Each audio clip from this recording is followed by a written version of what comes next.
in the first half. Terrific stuff, Allie. Thank you so much. And we'll be back for the third quarter right after this halftime break.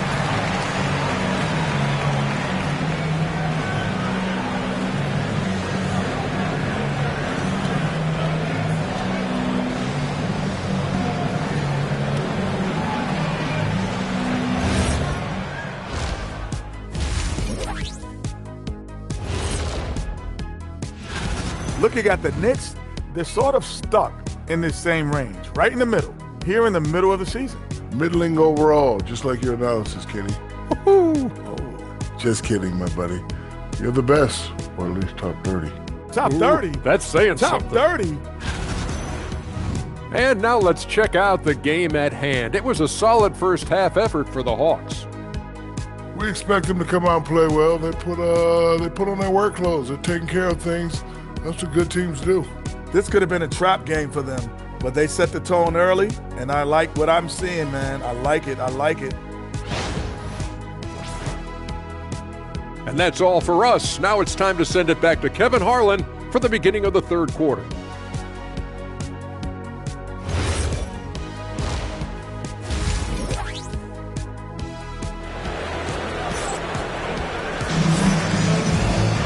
And for those of you just tuning in, thanks for being with us. The second half of this game still to play. Chris Mullin with a strong contribution so far in this one. Yeah, I don't know if there's anything that the league can do to slow him down. He's just that good. Well, perhaps the most impressive thing has been his incredible consistency. This guy is a great player who always brings a ton of energy. What a great half. He's out there with Hachimura. Then there's Peyton. Then there's Jaylen Brown.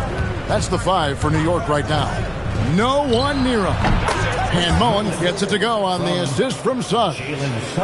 Mullin's got the first bucket of the third here for the Hawks. Pass to Hayes. New York moving it around. That's going to be out of bounds. The Knicks will retain possession. Let's take a moment to look at the 2K leaderboard and see last year's high-scoring teams. Number 5, the Hawks. I just loved how this team attacked their opponents. You could see their confidence grow as the year went on, and the points really started to pile up. Shot clock at 5. Out of bounds, Atlanta will take possession. Hawks ball.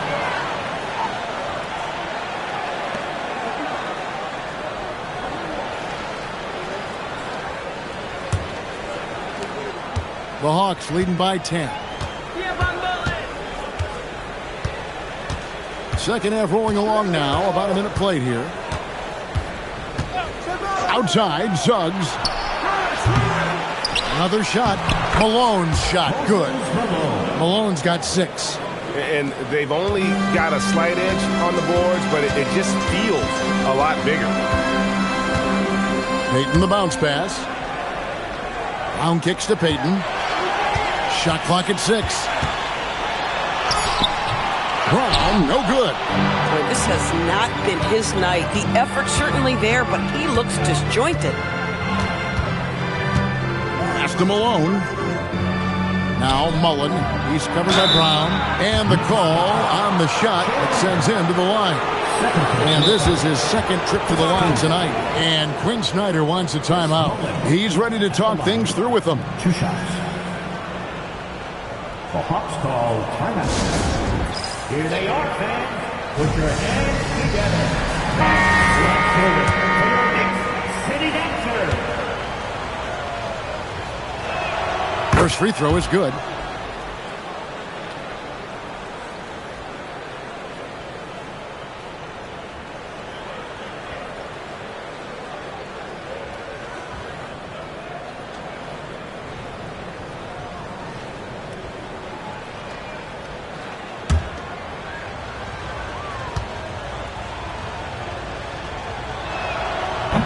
And he can't hit the second. Knicks trail by 13. Pass to Brown. To the middle. Hachimura, no good. This is what frustrates coaches. You come out of the half and you miss your first 3 shots.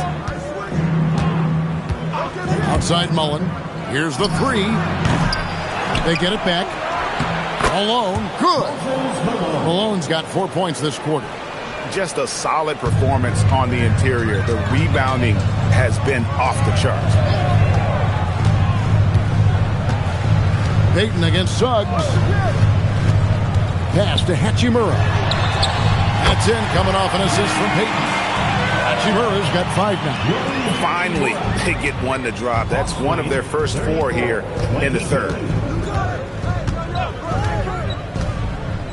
Suggs with the ball. Outside Mullen. Again, the Hawks score. Another bucket. This guy just keeping his foot on the gas pedal. 3 minutes gone now in the third quarter. Now, here's Payton.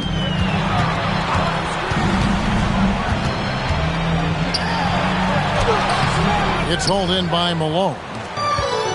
Malone's got 9 rebounds in the game, getting it done.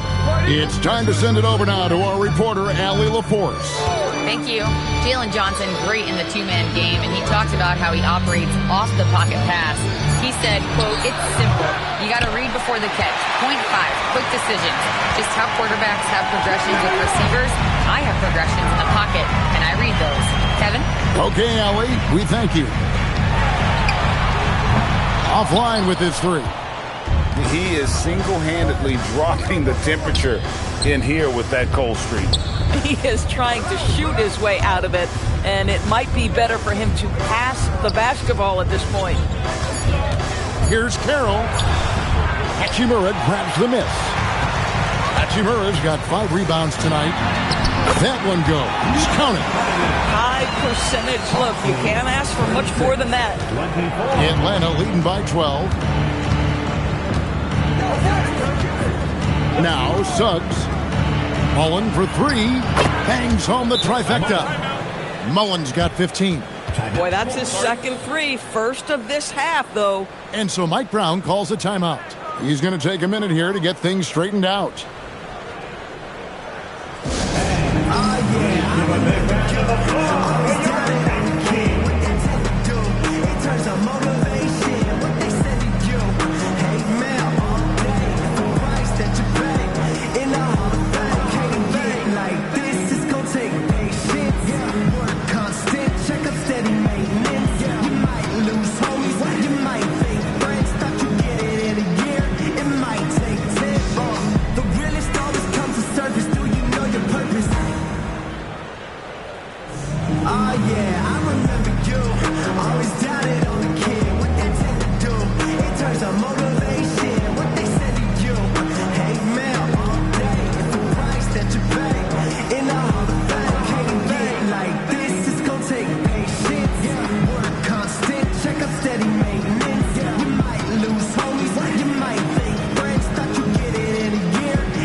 Making a switch here. Dumars is checked in, and a switch here also for Atlanta. Then Berthy, he's checked in for Jalen Suggs.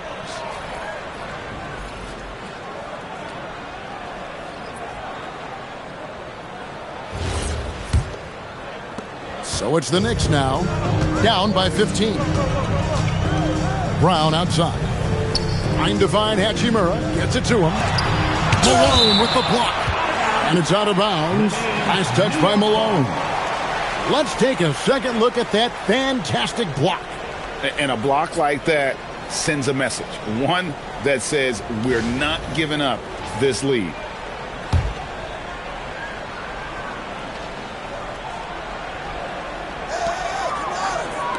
Six to shoot.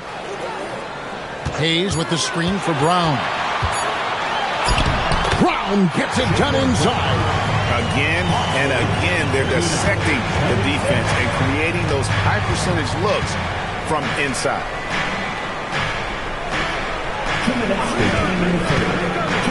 It's tipped. Outside Dumars.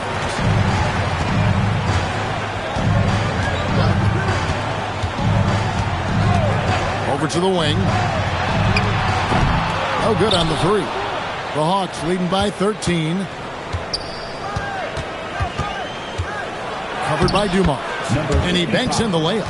He has 6. 1:27 left in the third. Pass to Hachimura. Over in the corner, Brown. And here's Hayes. Carroll covering. And contact on the shot, so he'll be shooting free throws here. And let's quickly check out the scoring breakdown here for the Hawks. The three-pointers and how well they're able to shoot them. You wonder if they can keep it up, and boy, have they. Something else that they've had working for them is attacking the offensive glass. Boy, taking advantage and creating second chance points. Impressive. That free throw good from Hayes. Williams is checked in for New York.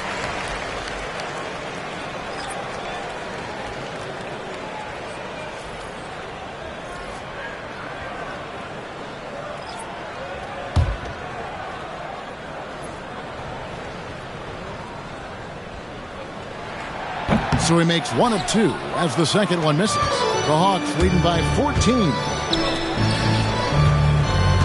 To the inside. Malone passes to Sprewell. He's guarded by Williams. No good off the front iron.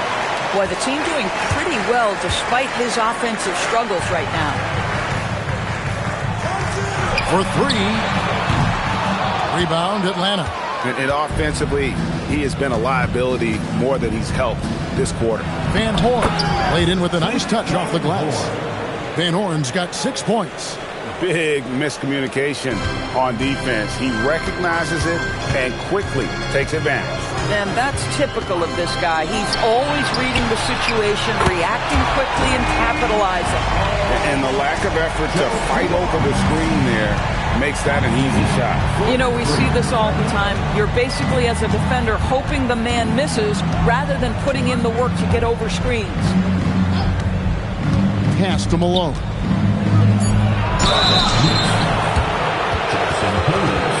The Atlanta shooting their 5th and 6th free throws of the game. Malone at the line. 2 shots. Shoot 2.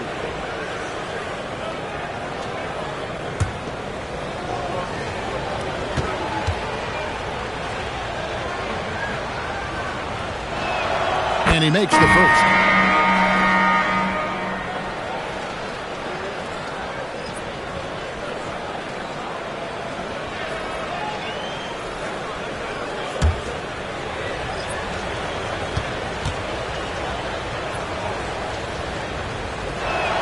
And both free throws good for Malone.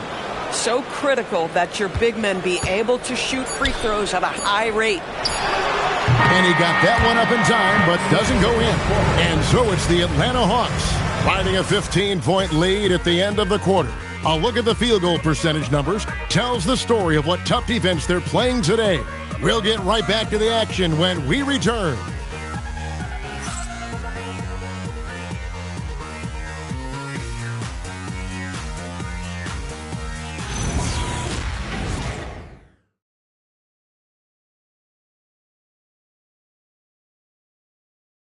And a chance right now to show you our State Farm assist of the game. Yeah, an easy choice tonight. Look at the precision on this pass. Put it on a platter for him. And when you're the beneficiary of a pass that good, you better deliver, and he did just that. And we reach the 4th quarter in a game that may be already out of hand. On the court right now for the Hawks. Mullen is out there with Van Horn. Then there's Suggs. And it's Klein in at the center. Yeah, how about the percentage they're shooting from beyond the arc here in the second half? Payton outside. Kuminga, screen on Suggs. Kuminga, no good. And so it's Suggs who brings up the ball for the Hawks. Mullen up top. He's covered by Brown. Here's Sprewell. And he sinks that one, hitting the back of the rim on the way in. And the Hawks lead by 20. The Knicks shooting 34% from the field. That's not going to get it done. Outside Dumars. Pass to Brown. Back to Dumars. From deep. And it's Suggs with the rebound. +8 in the rebound differential. One more reason why they're in control. And every team is trying to ward off or recover from injuries. So, Doris, how much separation is there with regards to team training staff? Now, this is a great question, Kevin, and I think one of the things it highlights is how important every member of your staff is, from your head coach to the assistant coaches, down to the training staff. An 82-game season will challenge any medical staff. They are invaluable to your organization.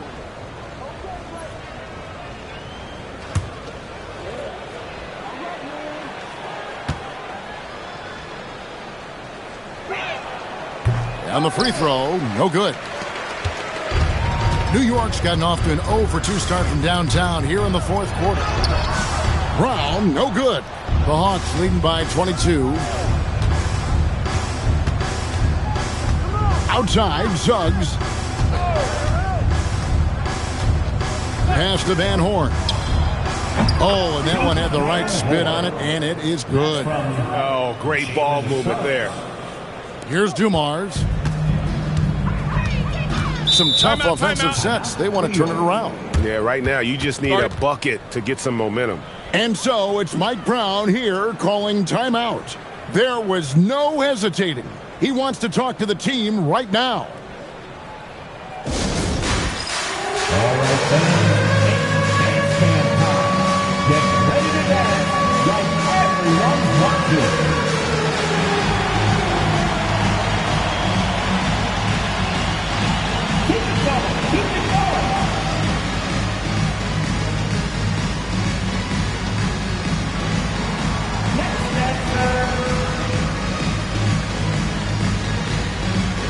And the Hawks making a change here.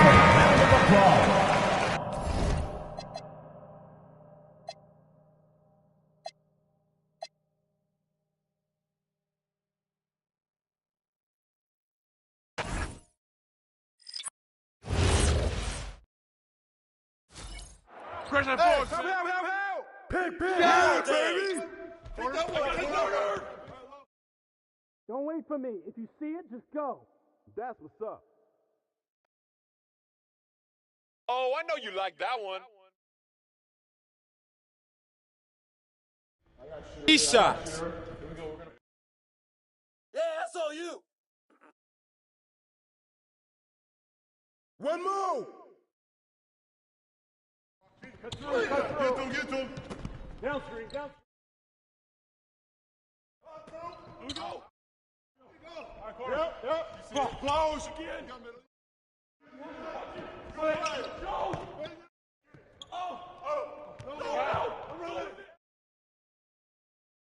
There you go, baby. Let's go. Good take. Nice bucket.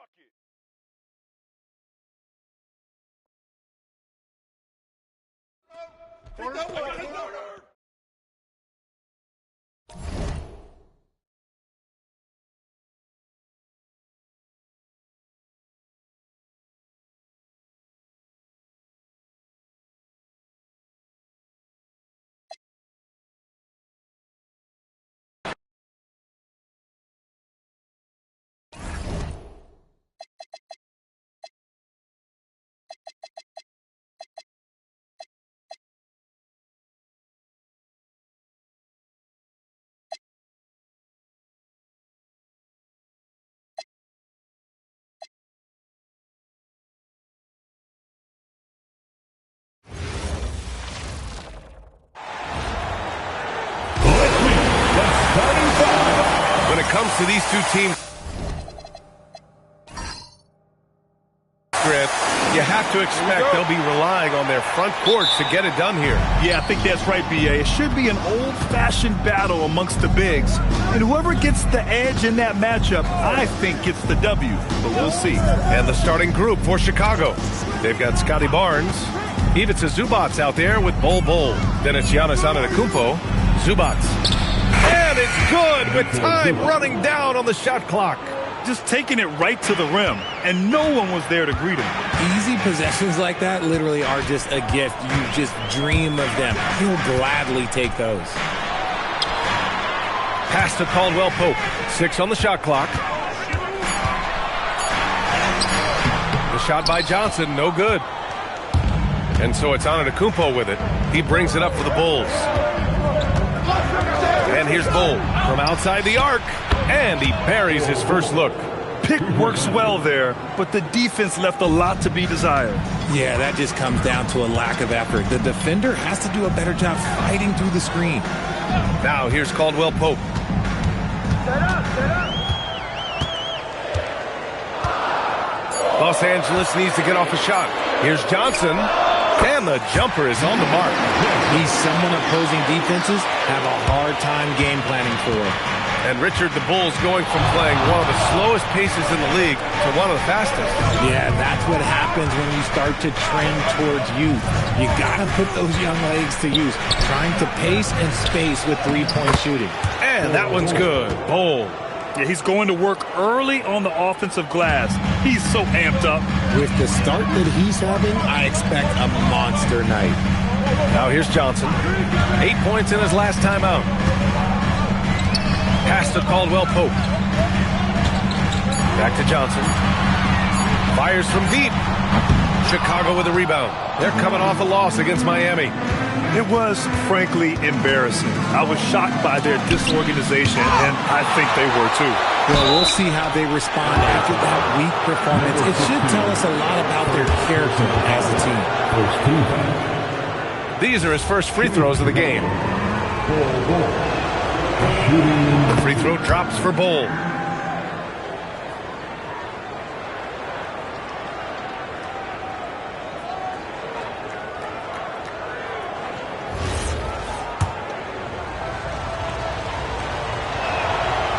He does not get the second one. For Los Angeles, they've gone 1 for 3 so far.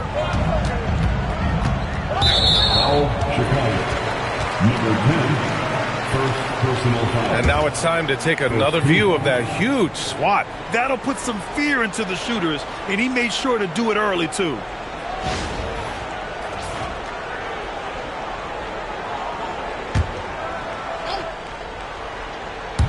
And just under 2.5 minutes elapsed here in the first.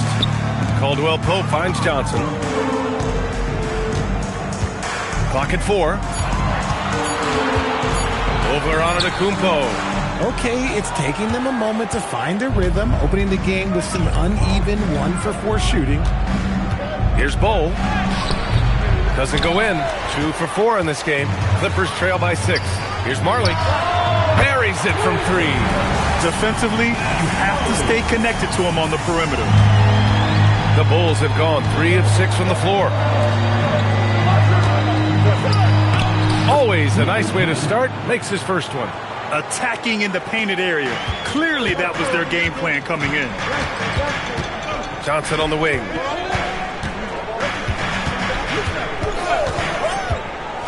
To the middle. And that one is stuffed right through. He finds a shooter in motion and is confident he can thread him with the lead pass. Well done. Here's Antetokounmpo. He's scoreless. Here's Bull. And a great assist by Antetokounmpo. And that one goes in. Antetokounmpo's got 3 assists now in this one.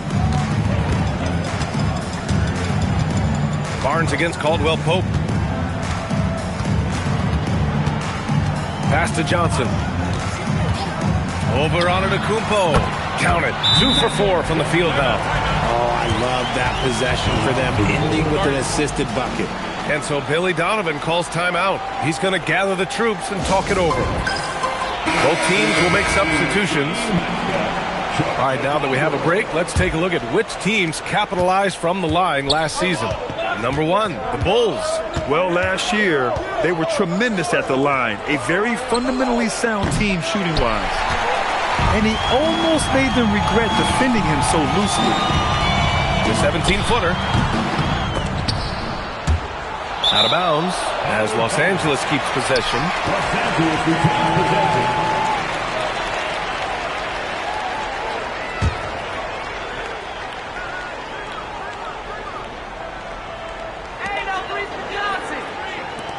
Here's Green.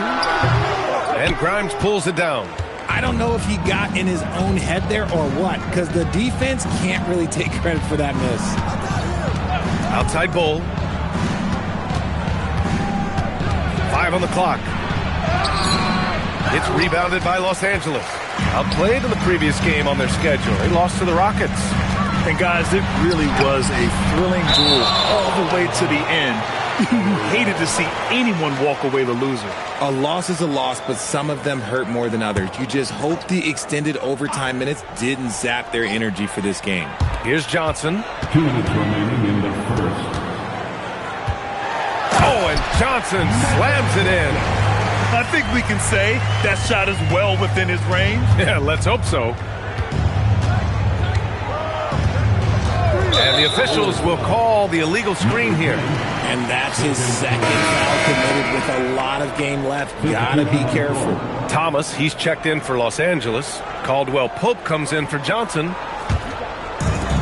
Los Angeles has gone 1 of 2 from three-point land so far. Morris, a screen on McCollum. Kidd, the pass to Morris. Shot clock at 6. That one's good. This game is all even. Once he saw the smaller defender guarding him, he took it right to the rack. Chicago has gone 2 for 3 from outside the arc. Left side Barnes. Ooh, Morris with a steal. Now Los Angeles moving it up. Finished off the break. And what's working here? Each guy is willing to make the next pass. For Chicago, they've gotten 50% of their shots to fall so far. They're 5 of 10. Pass to Barnes. Here's Bryant. There's the steal.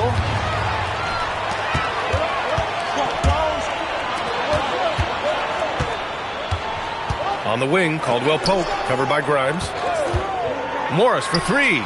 Drills it from deep. You give a shooter of his caliber that much time to sing it up? Oh, yeah, you're done. McCollum looking it over. Bryant a screen on Morris. 6 on the shot clock. There's McCollum with the 3. Gets the 3 to fall. It's turned into a showdown here. Dueling from distance. Take that, he says. I see your 3, and I'll raise you another 3. Kidd, the pass to Morris. For 3, Caldwell Pope. And that's not going to go. So at the end of 1 quarter of play, still a close game. It's Los Angeles.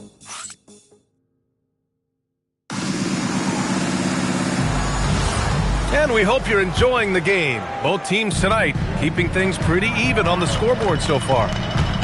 And a chance for a moment to check out the scoring breakdown for the Clippers.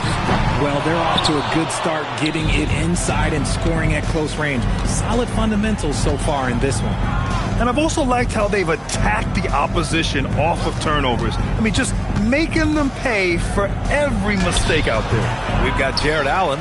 Walker out there with Kentavious Caldwell-Pope. And it's Kidd in at the point guard position. So that's the lineup on the floor for the Clippers. And plays like that one can make the difference in a close game. And it definitely got the bench on their feet, too.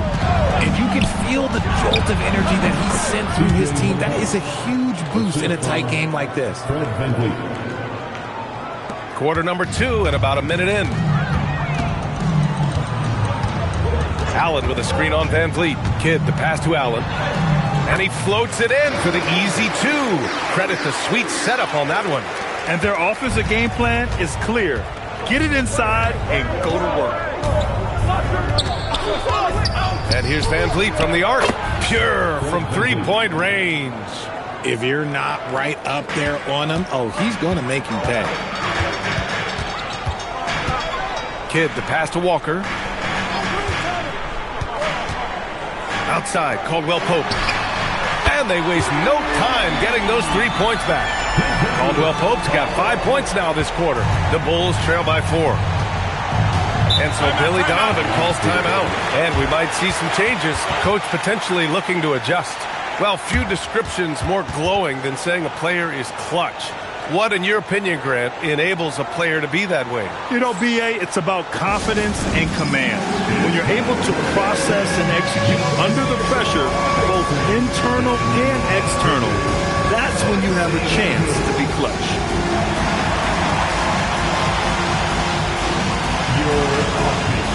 Both teams deciding to change it up. And now it's time to take a look at who the top rookie passers were over the last month. Fourth, Scotty Barnes. I really like how he sees the floor. A selfless distributor who enjoys hitting those guys in their spots.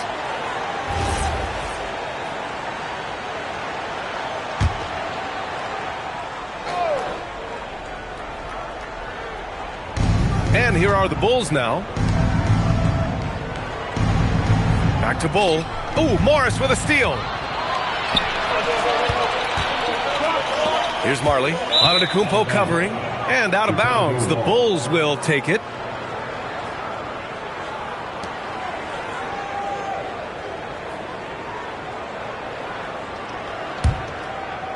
Two minutes now played in the second quarter. Pass to Bull. From downtown. And a great assist by Antetokounmpo. And that one goes in. Antetokounmpo has got his fourth assist with that last one. Here's Kidd. Antetokounmpo covering. Here's Kidd. Just 5 on the clock. Down low. Nice ball movement by Los Angeles. For 3, Caldwell Pope. Bull grabs the board. That's his shot. And one, I'm sure, he wants back. Pass to Antetokounmpo. And here's McCollum. Let's go with a 3. That one's off. He's 2 for 3 in the game. For Los Angeles, they've gone 3 of 5 since the beginning of the second. Here's Marley. Tipped. And it goes out of bounds. Last touch by Barnes. And let's take a look now at how the shots have been divided up between 3s and 2s for the Clippers. They're killing it from the arc right now. They're limiting their attempts. If they let themselves shoot a little more liberally from the three-point line, they'd probably be well rewarded.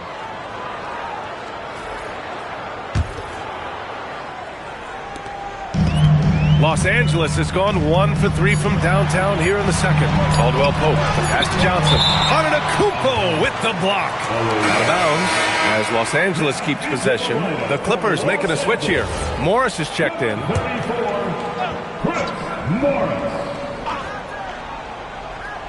And they force the shot clock violation. Great D.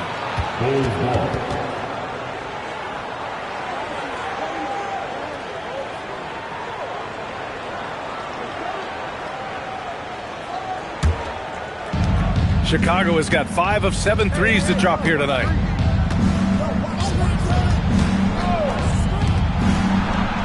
They set the pick. Shot is up. A chance there to take the lead, but a miss. Pass to Caldwell Pope. Johnson against Antetokounmpo. To the paint. And he takes the fantastic lead pass up strong for the slam. Just such a terrific dunker. Man, born to fly, that's for sure.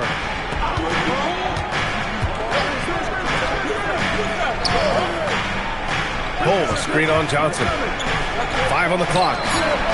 From 7 feet away, that's good from Bull. On the assist from Antetokounmpo. Antetokounmpo's got 5 assists tonight. Los Angeles has gotten 3 of their 7 threes to find the net in this matchup. Outside Johnson.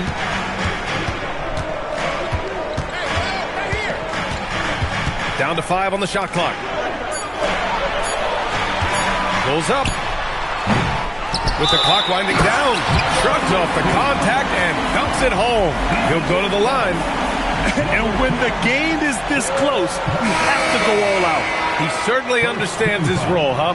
When the shot goes up, just crashes the offensive glass.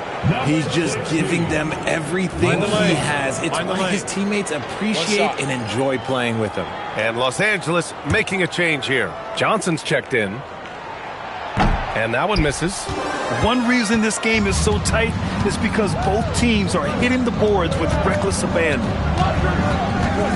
Pass to McCollum. It's stolen by Johnson. Outside Johnson. Muhammad with a rebound. Had enough room to finish, and that's one he'll usually make. No doubt, Anthony Simons has shown he can be a 20-point-per-game scorer in this league. Yeah, the shooting is great. He's a natural at finding his shot, but he'll be targeted at the other end. That's where he's got to improve. Here's Johnson. Cashes it in from 11 feet. Johnson's got 8. Good passing to set that up. Teamwork on display.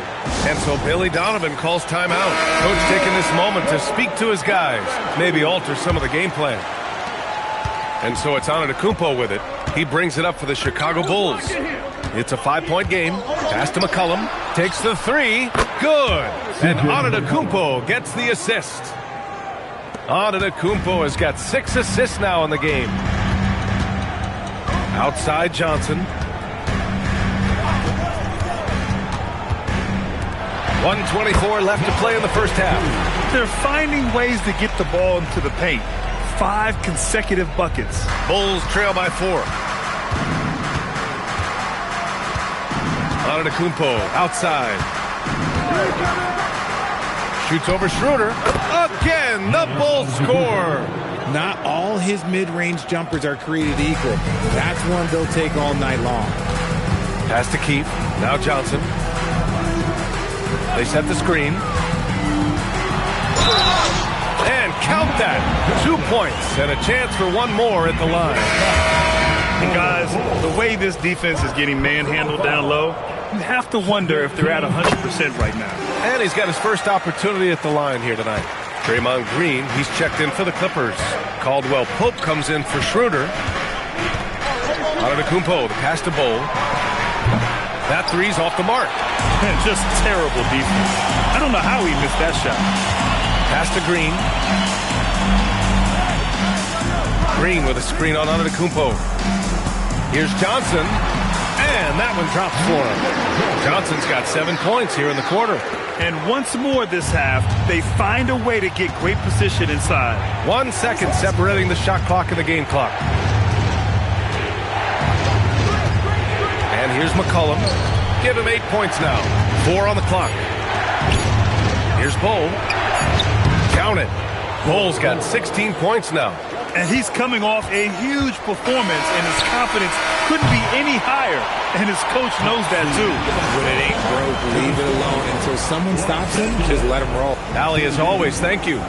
We'll be right back to begin the third quarter right after this.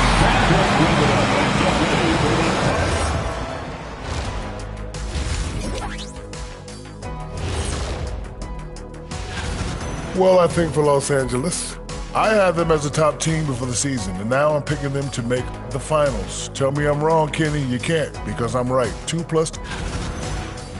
And turning our attention to the first half of our game tonight, bit of a rocky start for the Bulls. One thing that... And that'll do it for us.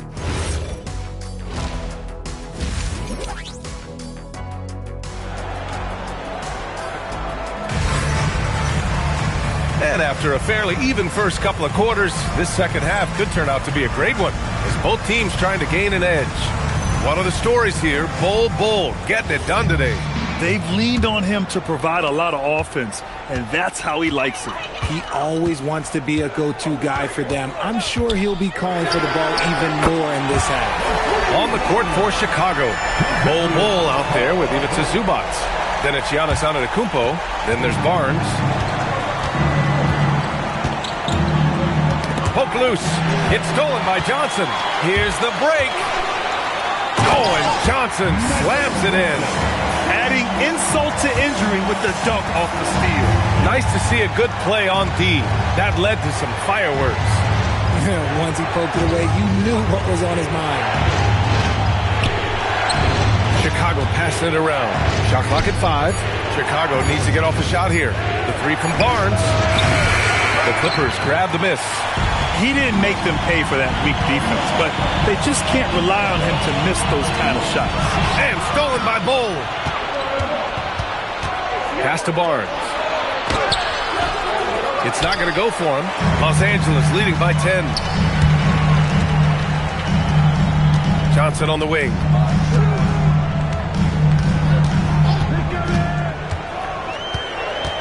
It's stolen.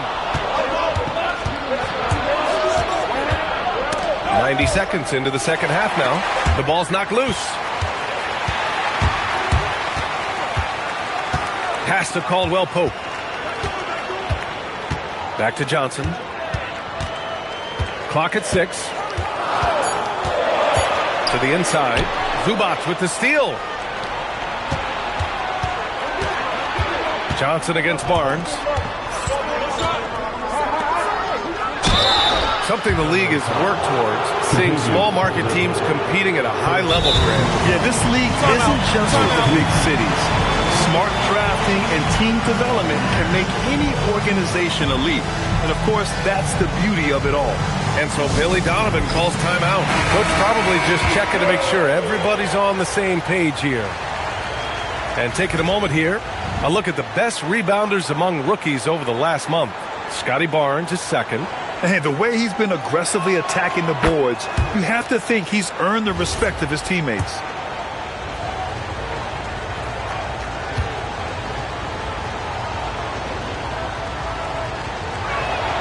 And so he makes both from the line. That's what he does. Rock solid at the line. Los Angeles leading by 8. Outside Johnson. And there's a pick. Ooh, anticipated the pass. It's a turnover. The finish. And he hammers it home to polish off the break. I like what I saw on both ends that time. Hustling on defense to create some offense. And so Ty Lue calls a timeout. I think right now he might be looking at some adjustments. Yeah, coach no doubt wants to use this timeout to review the matchups and maybe make some adjustments as well. I'm sure all of the above is in order, and you can never be too content. Chicago on D. Pass to Marley. Now here's Caldwell Pope. And here is Green. Bull covering. No good from outside. The Bulls trail by 6. Now Antetokounmpo. And here's Bull. Shoots over Johnson. That's good from Bull on the assist from Antetokounmpo. Bull's got 18 points in the game. Outside, Caldwell Pope. There's a screen. 6 to shoot. Johnson finds Caldwell Pope. Oh, they get a hand on it. Out of bounds as Los Angeles keeps possession. And now a look at the various locations of the shots taken so far for Bull. And almost everything he's touched has turned into gold. This defense needs to make sure all 5 players know exactly where he is at all times, because he is hitting any clean look he gets. And he jams it home with authority. And this kind of six slam is just one of the reasons this team is in charge of this game right now, B.A. You know, there's an edge the way they play and a confidence they're not afraid to show. And thanks to AT&T for a great look at that dunk on their connected cam. Right side Barnes. Zubac, the screen. From 13, Barnes, no good. Los Angeles leading by 6. Outside, Caldwell Pope. Outside, Johnson. Inside. Up and in on the layup. 14 points for him. Love how selfless he is setting brick screens like this. Plays like that right there are what help create easy scoring opportunities. It's Barnes on the wing. Zubac with a screen on Caldwell Pope to the middle. It's stolen. Right wing. Here's Marley. And so he draws the foul, headed to the line to shoot a pair. And a chance to catch up on some numbers here. The hustle stats for the Clippers. They've been defending with excellent anticipation all game long. Just look at how many times they've managed to get their hands on the ball. And we also got to talk about the number of points they've scored in transition. Just jumping all over the opposition in this regard. Grimes, he's checked in for Chicago. C.J. McCollum comes in for Giannis Antetokounmpo. Left side Barnes. Outside Bull. Pass to Grimes. Now Zubac. 5 to shoot. A 3 from Barnes. Not going to go that time. Okay, so if I were to say this was a disaster of a period for him, it would be an understatement. But hey, sometimes you got to shoot your way out of the slump, even for him. A moment to hear from Allie LaForce. Hey, so are dynasties a thing of the past? Well, Commissioner Adam Silver said, I'm fine with dynasties and I'm fine with new teams emerging every year. What the fans want to see is great competition. As long as teams are emerging through great management, let the results happen however they play out. Guys, back to you. Now you just want a fair fight. All right, Allie, thank you. And so Ty Lue calls a timeout. He's going to take a moment to give him a breather and talk things over.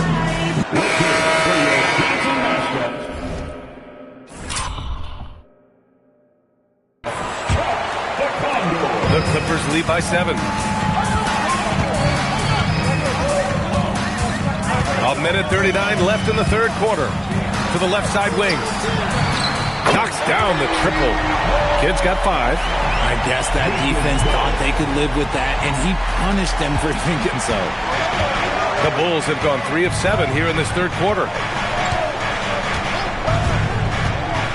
Outside Horton Tucker.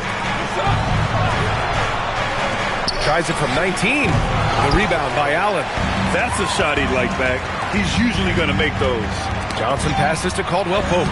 Soft touch off the glass. And it's a 12-point Clipper lead. This run has been fueled by their matador defense. Outside Horton Tucker. Pass to Barnes. Here's McCollum. The rebound by Allen. Now Los Angeles with it. They're on an 11-3 run. Stolen by Bryant. Barnes passes to McCollum. That's it. Coming off an assist from Barnes. He's got 10. His shot has been on point from the opening tip. He's pretty much kept them in the game. 9 seconds separating the shot clock and game clock. Takes a 3. The shot by Kidd, no good. And so it's Barnes with it. He brings it up for the Chicago Bulls. Following this game, they host the Magic. That'll be the first of 3 games played at home. McCollum with it. Pulls up on the wing. And so it's the Los Angeles Clippers, ending the quarter up 10. Their key to consistency has been their dominance in the paint. They've been the more physical team. Back to the game. And a moment now as we take a look at our State Farm assist of the game. He's always near the top of the list for this honor. I mean, passes like these are his specialty. That is why he is a point guard in this league. He has the elite passing ability, the vision. You need both to play the point guard. Fourth quarter action is upon us. Thanks as always for joining us. We've got Walker, and it's Kidd in at the point. So that's the lineup on the floor for the Clippers. Outside Walker. To the inside, and he dunks it down. Ooh, he's earning his keep offensively, a key part of their winning effort at this point. Bulls trail by 10. Now Antetokounmpo, over to the wing. Here's Bull. Misses the jumper from the wing. Outside Walker. Pass to Kidd. The 3. And he makes no mistake. Slam dunk. And their offensive rebounding is such a strength for them when he's on the floor. Yeah, he really helps them extend possessions, doesn't he? Yeah, you can feel Coach smiling on the sidelines with every offensive board. There's McCollum with the 3. Good. That's his 5th bucket in 9 attempts. This has been the story of the game, a battle fought on offense. Yeah, but I think it's going to come down to who can get the stops down the stretch, because that's who's going to come away with this one. Here's Kidd. Antetokounmpo covering. Pass to Walker. Puts up a deep 3. Bull grabs the board. Bull's got 6 rebounds in the game. McCollum on the wing. Back to Antetokounmpo. McCollum on the left side. Here's Bull. That's That's in. Coming off an assist from McCollum. McCollum's got 3 assists tonight. This defense is getting spaced out. 3 of the last 5 buckets have come from way beyond the arc. And Ty Lue has called a timeout. He clearly wants to talk it over and make sure everyone is focused.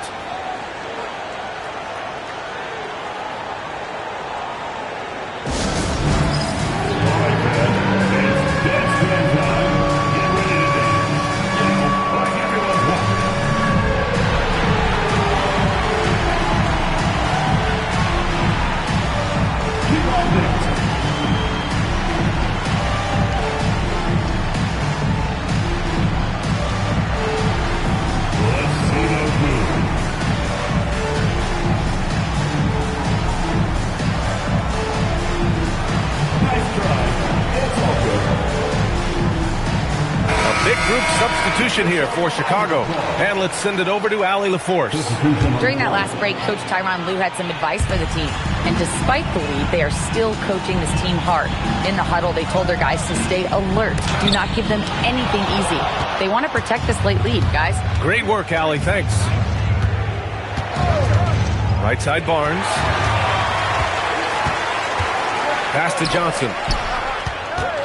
Now here's Caldwell Pope, defended by Horton Tucker. Caldwell Pope, the pass to Green, to the wing, right side. The kick out to Johnson. For 3, Caldwell Pope. It's rebounded by Zubats. Bulls trail by 6. Down low. Here's Barnes. Oh, and a vicious dunk by Barnes. They're making smart adjustments, setting guys up for success. But it took them a little while to get there. Just goes to show, as long as you persevere, you'll figure your way out. Green, a screen. And once again, off the mark by Los Angeles. And it's the Bulls' ball. Good momentum, 8 straight points. Marley passes to Allen. And it's Allen who slams it home. Wow. Get up, Jared Allen. Antetokounmpo surveys.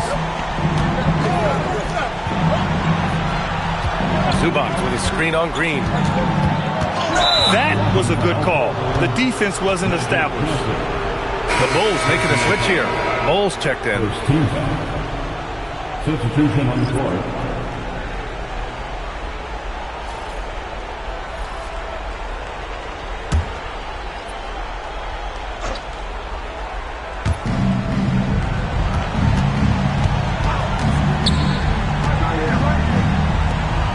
From 10 feet out. Old Green rips down the board. Los Angeles leading by 6. It's stolen by Barnes. No resistance. Just finished in transition with ease. All right, guys, what's your take on the hustle stats for the Bulls? They've been defending with excellent anticipation all game long. Just look at how many times they've managed to get their hands on the ball. And let's talk about their blocks. When you're facing a team swatting shots, it becomes a mental situation as well. Makes you think twice before you fire. Zubac pulls it down. Chicago with the ball. They've outscored them 10-2 during this run.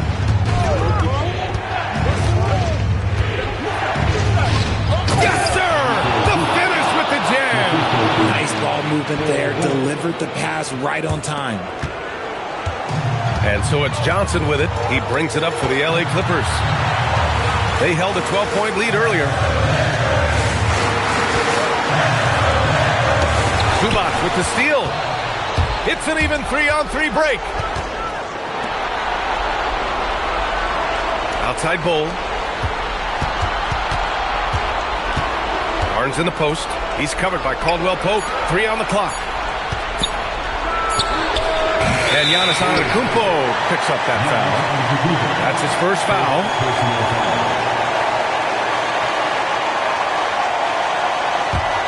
The Clippers in the lead. 1:21 left in the fourth quarter. And there's the whistle. Illegal screen is the call. Tough one. In a game where every possession is valuable, turnovers can make the difference.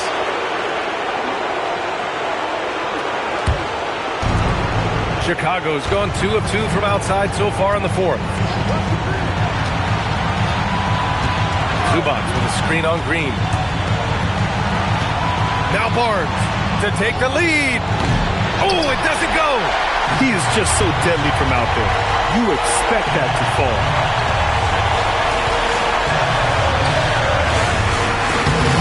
Zubac pulls it down. Chicago with the ball. They're on a 14-6 run. Talk about stepping up in a big way. What a huge play coming through when it matters most. And Ty Lue has called a timeout. Great time to call his guys into the huddle at a very tense moment in this game.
Up top, Johnson. Antetokounmpo covering. Credit the plays they're calling for.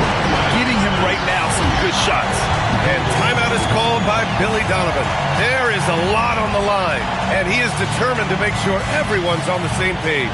All right, thoughts on what coach is going to do here? There's enough time on the clock to go for a 2-for-1.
Ball against Green. And if you can't force the turnover on that play, then that's not a bad foul.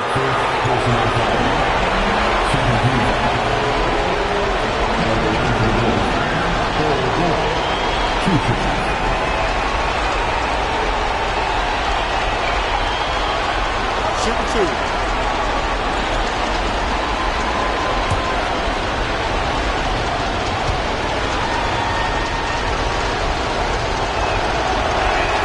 He drops the first one, and that narrows the gap to one.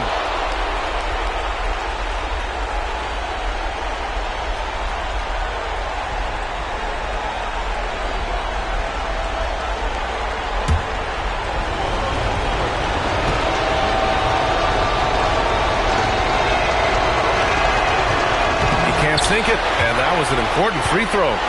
They can't afford to waste this shot. Moments like this are what it's all about. We've got a 9-second difference between the shot clock and game clock. Green with a screen on Bull. 6 on the shot clock. Let's loose for 3. And he nails it. And they just continue to attack, even late in the game, while they're up big. If you want to be great, you have to have that killer instinct. Time called here. The Bulls decide to talk it over. We've got 13 seconds left in the fourth. Given the situation here, what sort of strategy needs to be top of mind? They're going to have to work fast coming out of the timeout. Yeah, no time to waste. They basically have to execute things perfectly from here on out.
Up a 3. Cash from downtown. I-C-E. Ice. He has absolute ice in his veins.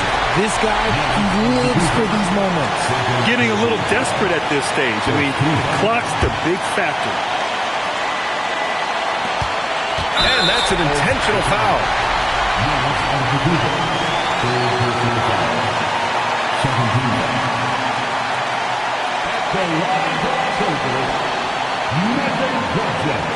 Taking 2 shots.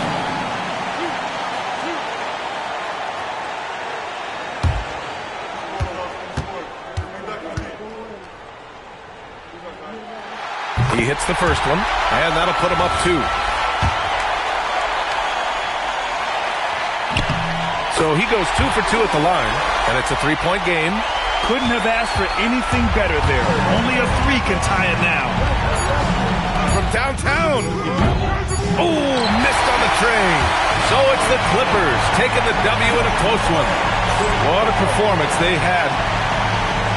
What? All right, Allie, good stuff there. Thanks for that. Thank you for joining us. That'll do it for now.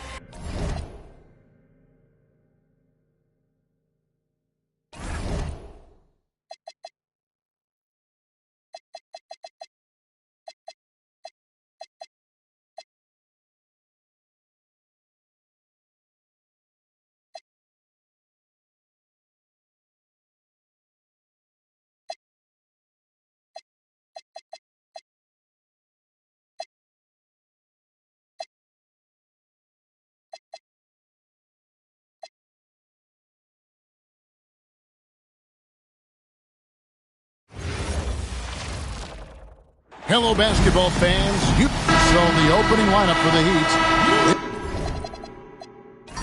They've got Daniel Gafford. He's out there with Oregon. Michael Carter-Williams is out there with Sanders. And for Utah, we've got Murray. Tatum out there with Bender. Then it's Batase. Now that we have over half of this season completed, Greg, what are you most interested in seeing moving forward? I'm looking at which teams are going to make that playoff push, right? And which teams are content with slipping into the lottery. A lot will be determined over the next few weeks. 5 on the clock. Murray dishes to Tatum. And a lot of contact on that one, so he'll shoot 2 here. And maybe more than any team in the West, GA, the Jazz, really committing to the rebuild. Well, in the West, it seems like you got 13 or 14 teams all trying to win now, and it just doesn't work that way. So it's not just about talent. It's also about timing.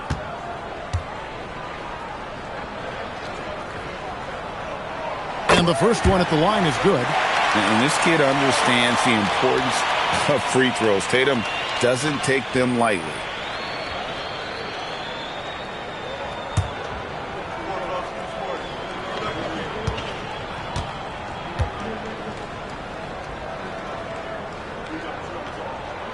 So 1 for 2 that time at the stripe. Here's Miami now. This is their first chance to take a look at the Jazz this season. And we saw how competitive and entertaining the season series was between these two terrific teams last year. And all of these guys know it's a chance to make that early statement. I expect this game to have not quite a playoff atmosphere, something very close to it. Utah with the ball. The Heat getting the bucket. From about 16, uses the glass to drop it in. Whoa, he really got his defender on his heels on that one. What a fantastic play, guys. Carter Williams, the pass to Orton. Gets it to go from beyond the arc. You can't just stop when there's a pick set up. Gotta fight over it as a defender. Well, you just have to communicate those switches. If you don't, it's on you. Bitadze can't hit. Well, the defense should consider themselves lucky there because he's not usually one to miss those kinds of looks. Gafford sends the pick for Carter Williams. Inside, Gafford kicks to Sanders. Releases. Utah with the rebound. Tatum, that's for 2. Misses the jumper. Well, he usually brings rain from there, but not this time. To the paint. Here's Gafford. And Gafford throws it down. That's a great look. His teammate was on the move, but he put it right where it needed to be.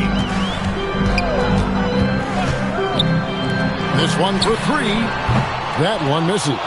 They're 1 of 4 here to start, looking to get into a flow offensively. Pass to Gafford. Stolen by Bender. Got that bucket in no time at all. They've wasted no time settling into their offense. Murray surveying the D, and they call an illegal shooting here.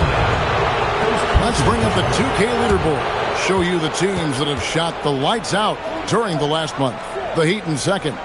And over the last month, they've been incredibly efficient from the field. That means they're getting guys shots in their sweet spots. Now here's Carter Williams.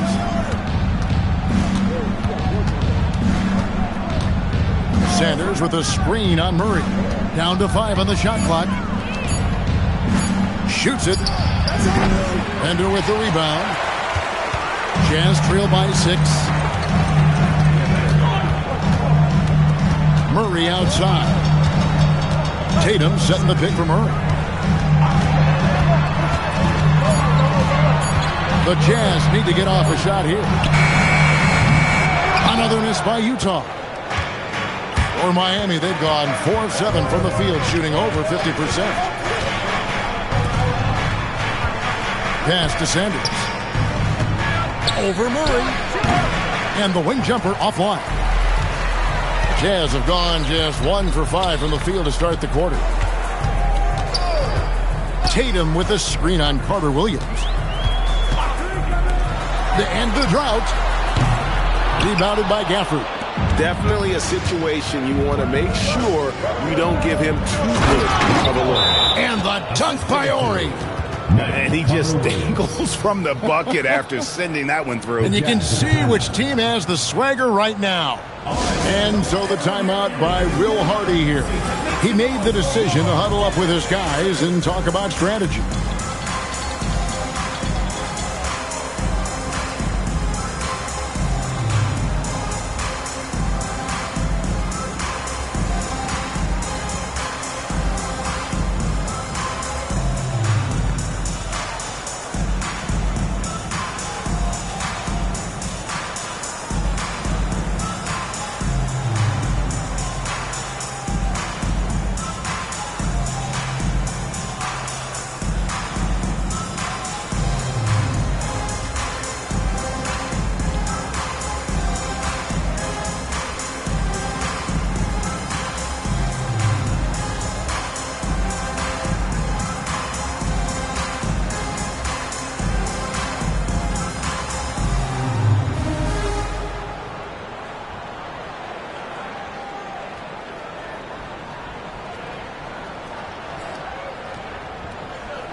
Jazz making a change here.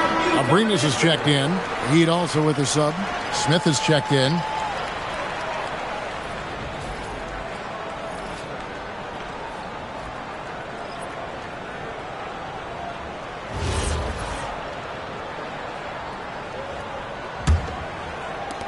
Jazz trail by 8.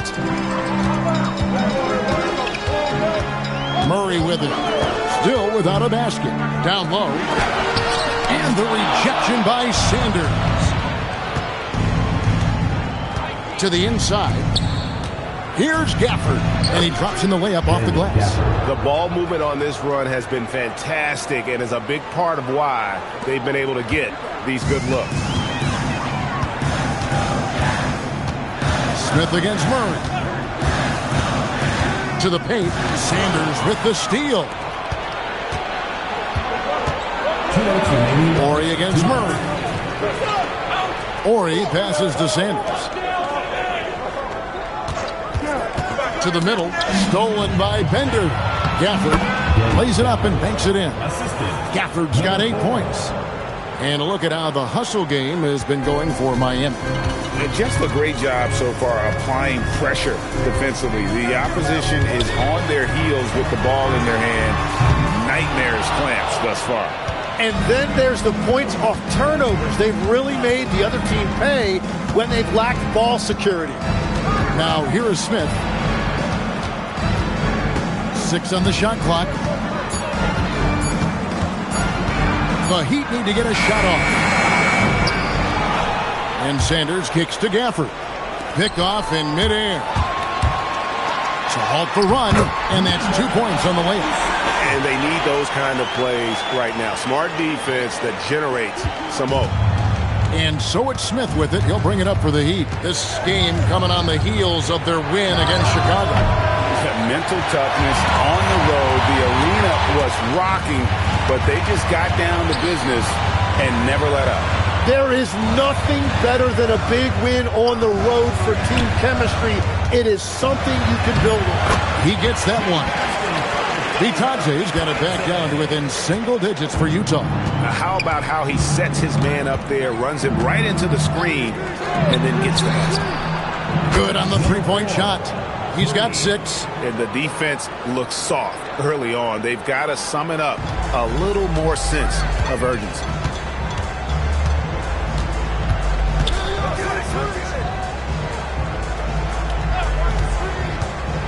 Six to shoot. On the wing, Murray. Over Smith. Murray, no good. And as we conclude the first quarter, a one-sided game so far. Heat lead by 11. After this break, we'll be back with the start of the second quarter on 2K Sports.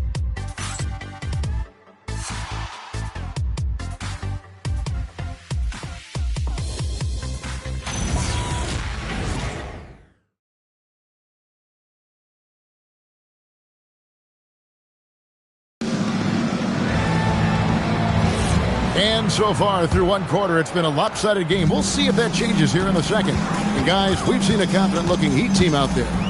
Stingy on the defensive end in that first quarter. They were just getting up into people. Well, it's hard to get stops in this league with so much talent offensively. I love what they are doing right now. On the court for Miami here in the second.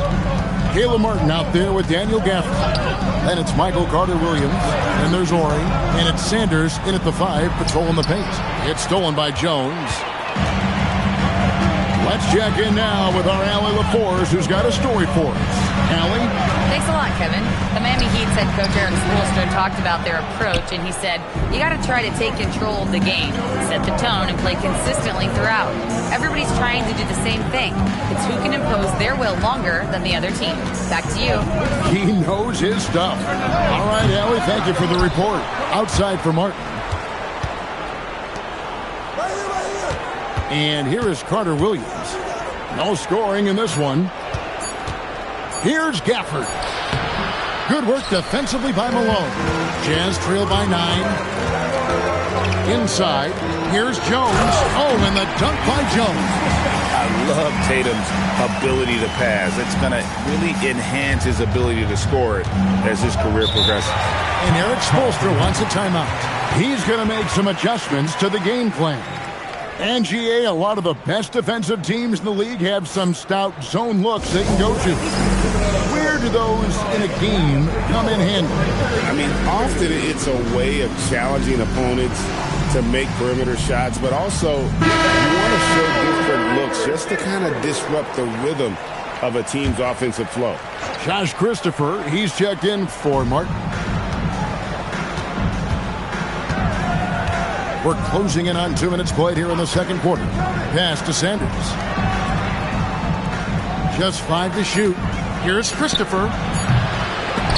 And they'll get another chance. Foul beyond the arc, and he almost hit the shot. He'll go to the line for 3. Yeah, good job trying to get a hand in the face, but you've got to be more careful. Miami shooting their first free throws of the night.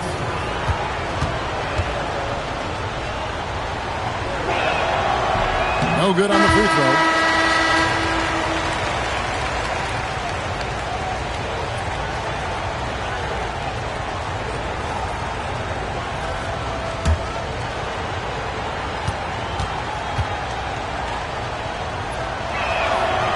And he's good on the second.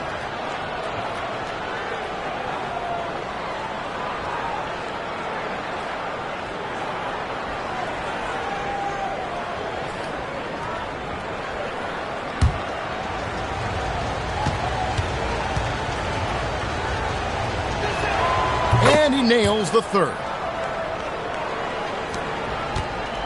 Jazz trail by 9. Quarter number 2, we're about 2 minutes in. Rebounded by Gafford.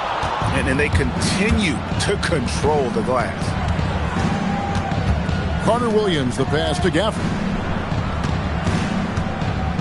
Here is Sanders. And foul on the shot, so he'll get a chance at the line.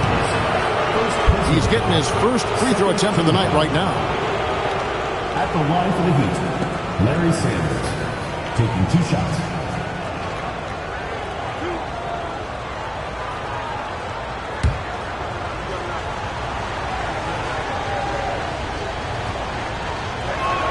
That one is off. As we've gotten closer to halftime, their style has become more and more physical.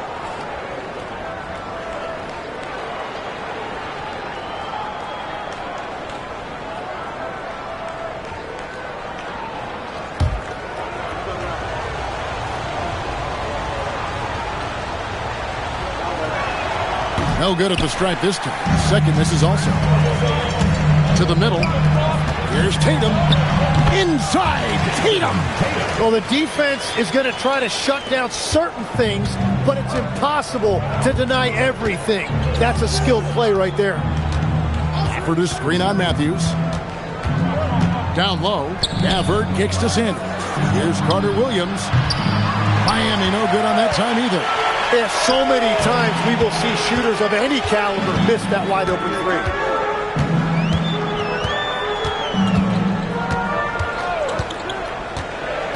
To Matthew.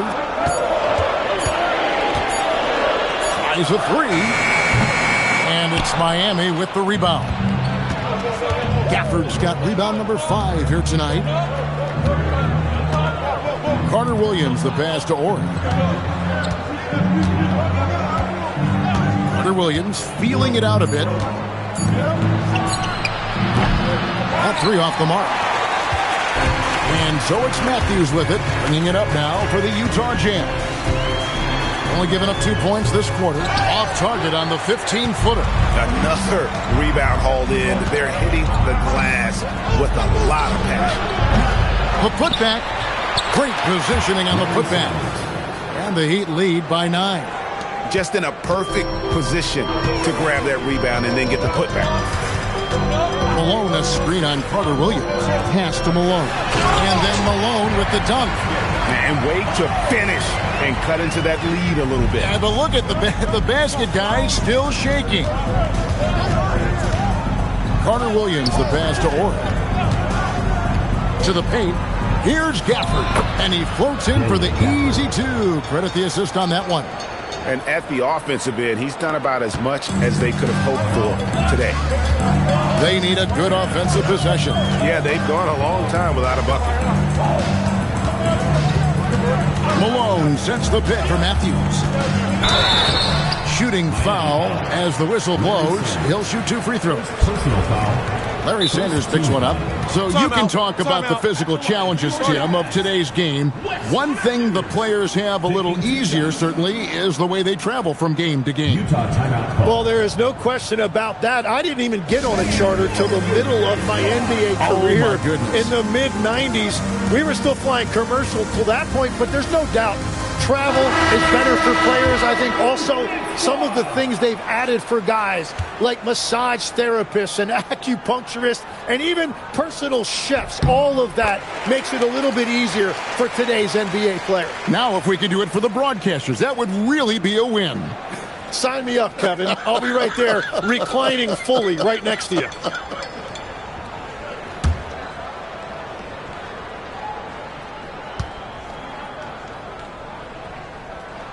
Both free throws good from Matthews. Here's Smith. Still scoreless.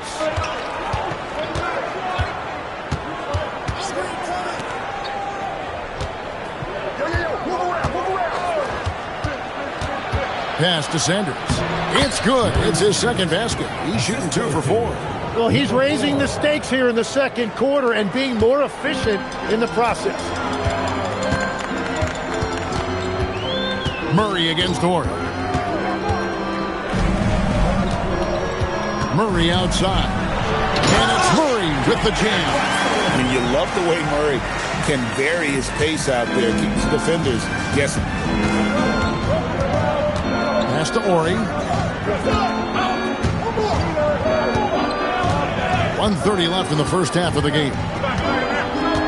Now Smith. Fires the 3. They get the rebound, controls the rebound, and puts it back up and in. And the Heat lead by 9. And those second chance points really become almost like bonus points when you can get them. It's Matthews on the wing, covered by Smith. There's Bitadze, and the rejection by Sanders. And it's out of bounds. The Jazz able to retain possession here.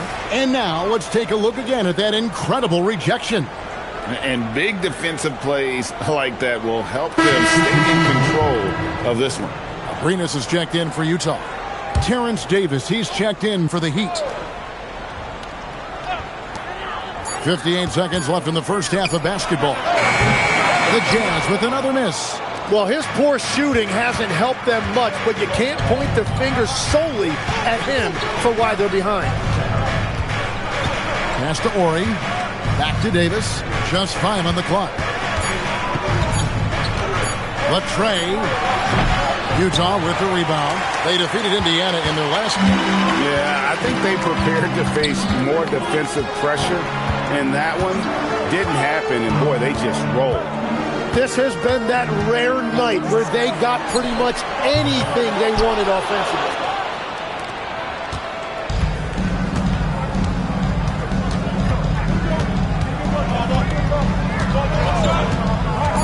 Takes a 3. Unable to get that one.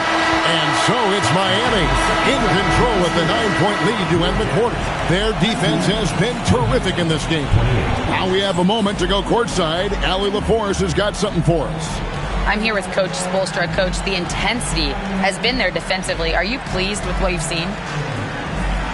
Well, they're going to continue to attack. I mean, that's the identity of their team. They're not going to stop, and the ability to finish our defense with rebounds will be important.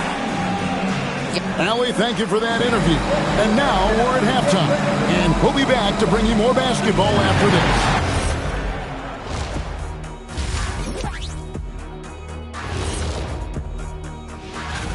this. Watching them whoop those boys on the boards, that brought a tear to my eye.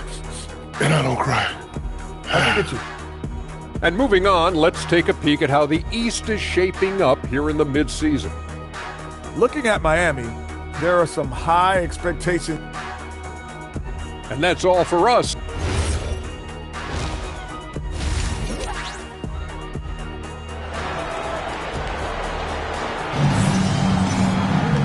And if you're just joining us in this one, first half is in the books, 1 half to go. Without question, Daniel Gafford displaying his skills today. Really impressed with the shot selection through the first half, just taking what he can get from the defense. And what more can you ask of him? That is helping out your team.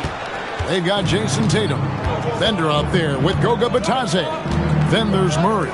And that's the group for Will Hardy as they begin the second half. Gafford, here's Horry. 18 feet away, and he knocks it down. Horry's got 8 points. Unwilling to let up, even for a moment. That's his killer instinct, just fanning the flame. Yeah, he can taste a win right now. He's just trying to close it out. Lets the free fly. That's good, and the Heat lead is cut down now to just 8 points with the basket from Batadze. And you can see room for improvement in Murray's passing, but the strong foundation is there. Now here's Carter Williams. Nothing on the board. Not quite enough defense that time around. Just lucky he was off.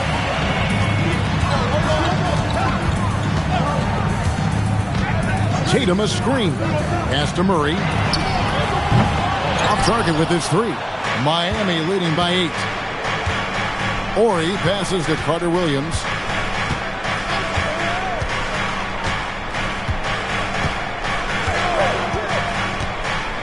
Oh, and there's the alley-oop. And the dunk by Sanders. Oh, phenomenal alley-oop slam there. They are taking advantage of a team that looks lost out there. Let's go to the sideline and see what Allie LaForce has dug up for us. Allie, take it away. Thank you. Commissioner Adam Silver was asked about the wildest ideas thrown around in the league office. He said, quote, one thing that's been discussed is potentially 2 free throws for a foul on a 3-point shot. I don't think we'd do it in the last 2 minutes of the game, but that's something interesting. Back over to you guys. Not a bad idea. All right, Allie, thanks a lot. They should continue to get the ball inside. The defense struggling to contain them.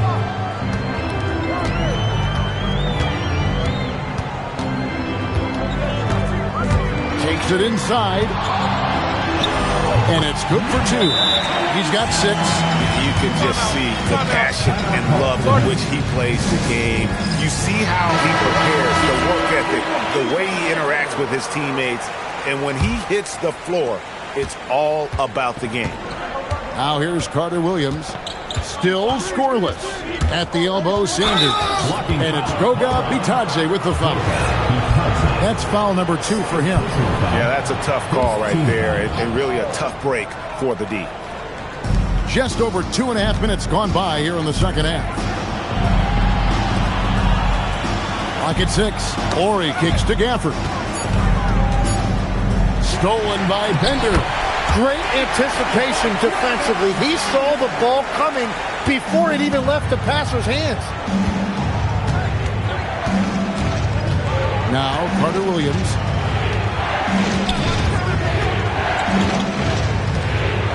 Shot clock at 5. Pulls up. Bender with the rebound. Bender's got 6 rebounds here tonight. Carter Williams against Murray.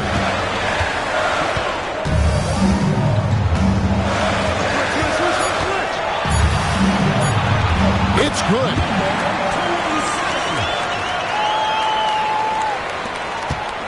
And it's Carter Williams with the ball for Miami. They've held a 12-point lead earlier. Pass to Horry. Miami no good on that time either. When you're not at your best, it is great to have teammates who will pick up the slack. To the inside. Good ball movement here by Miami.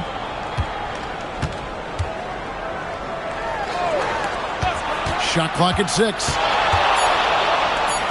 Carter Williams, the pass to Gafford. And he'll shoot free throws here. Clearly fouled on that shot that time, the whistle blowing. And a moment now to quickly take a look at the offensive approach for the Heat. They bullied the defense here in the paint. Look at all of those buckets inside. Just hard to defend in the paint.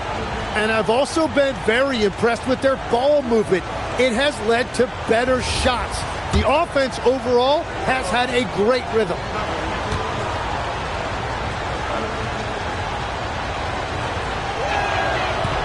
And the second free throw, good. Every so often, Tim, you heard the term defensive anchor. What defines one in the way you look at the game? Well, I think it's that player that's on the back line, protecting the rim, but also able to see the entire floor. That is where your best communicator often resides. How did you grade your defensive abilities when you played? I battled, Kevin. You're going to have to kill me to stop. That's the way I looked at it.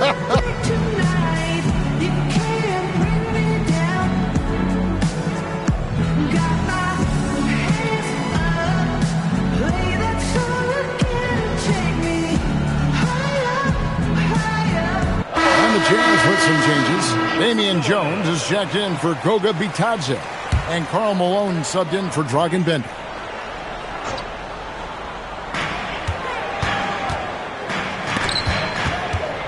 Jones kicks to Malone. 5 on the clock. Murray for 3. Sanders with the steal. Horry against Tatum. Pass to Sanders. 4 on the shot clock. To the paint. Out left to the wing. And out of bounds as Utah gains possession. And why don't we take a chance now to see which teams have been the NBA's highest scoring squads this month. In third, the Jazz. In fourth, the Heat. I mean, guys, these are two of the hottest teams in the league right now when it comes to scoring the basketball. A different look for Utah. Alex Abrinas comes in for Tatum. And it's Matthews in for Jamal Murray. And Miami also making a switch. Smith is checked in. 2 minutes. It's Matthews on the wing, covered by Smith. Matthews passes to Abrinas. Fires for 3. Rebounded by Gafford. Gafford's got 8 rebounds in this game. Here's Horry. He's got 8. Smith outside. Good D by Matthews. Yeah, if you get that close to the rim, you have to capitalize. Tough to see him come up short there. And the whistle blows. It's going to be on Ish Smith. That's his first foul. First team. Hawkins checked in for Miami. Substitution on the court.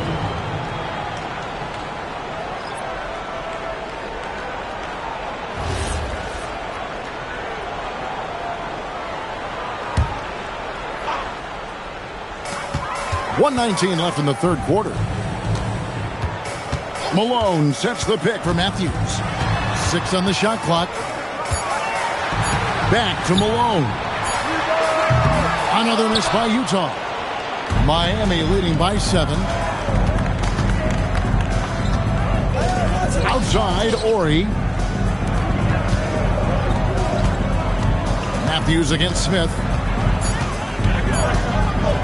The 3. That shot off the mark.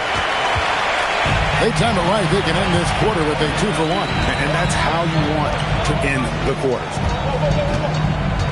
Here's Matthews. Their offense stone cold. Another miss there. Miami's gotten blank from three-point land so far in the third. Still 0 for 3. Smith the pass to Horry. Smith scanning the floor. From downtown. Miami no good on that time either. Inside, here's Matthews. The layup off target. And so it's Miami headed to the bench with a 7-point lead as we wrap up the quarter. Looking good at this point, but wanting more. We'll take a quick break and then back to the action here.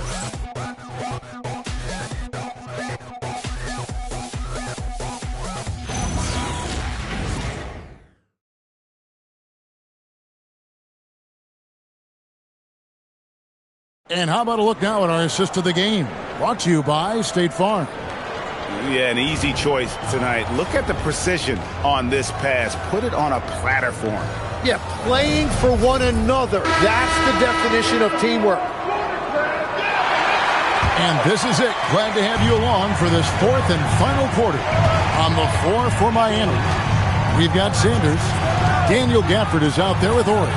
Then it's Carter Williams. And it's Christopher in a shooting guard. Yeah, I mean, maybe could have tried for a more memorable dunk. than that one. And we know he's capable of those memorable ones. Now here's Malone. Down low. Turner trying to free himself up, and he gets the whistle. 2 free throws coming up. Here's what Miami has lined up on their schedule. On Friday, they'll be playing against Tyler Hero and the Houston Rockets. Then on Friday, the Los Angeles Clippers will come into town. And for their matchup with Detroit, that's one that stands out to me. A lot of great talent involved in that one, and I'm curious to see how they improved over the offseason. First one falls for him.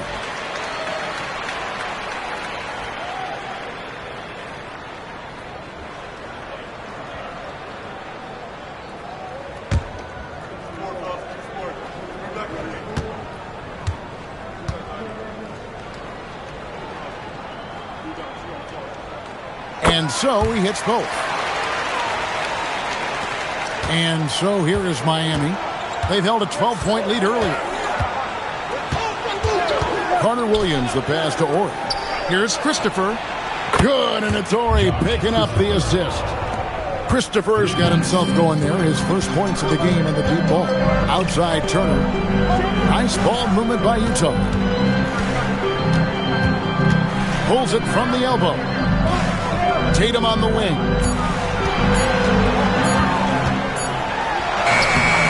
And the rebound collected by Ori. Well, they've been better than good on the glass today, and there is a glaring discrepancy between these two teams in that area. Now here's Carter Williams. Back to Gafford. And Gafford throws it down. Well, he is really filling it up, but also keeping others involved. And Will Hardy is called timeout. He knows every possession is critical now.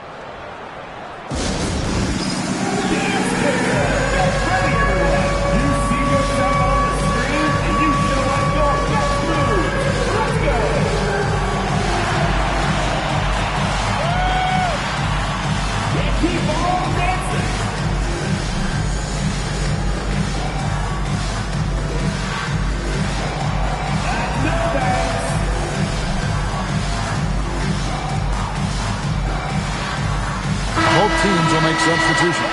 And now, let's send it over to our courtside reporter, Allie LaForce. I was able to listen in on what Will Hardy was going over with his team. He told them, quote, if we'd worked harder on the glass, we'd probably be up right now.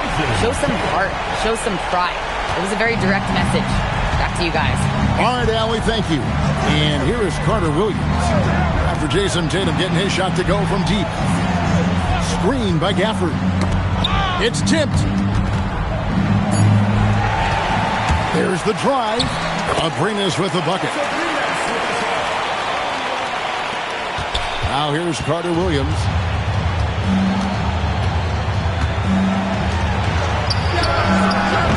And the three off target. So he made a couple of shots early, but since the half, he just can't seem to find his rhythm. Tatum wide open. He fires one. Again, the Jazz score. And that was the right call. When you need a basket, go to the guys you trust the most. Yeah, when you're coming down the stretch, you don't want any wasted possession. Now here's Carter Williams. 5 to shoot. Looking to get it going, and it's good on the way in. Assists like that have typified their effort today. Terrific ball movement. Pass to Turner. Here's Abrinas. Outside Tatum. Over Ori. Tatum no good. And really credit their advantage on the backboard. That's where the lead has been built, and that's why they are in control. Now here's Carter Williams.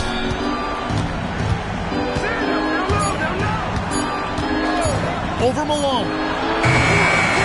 Second chance effort, and Sanders lays it in. And the Heat lead by 9. They're scoring boatloads of buckets. It's raining buckets from inside. Turner with it. A 3 ball. That's not going to go. He's 4 for 10. Pass to Carter Williams.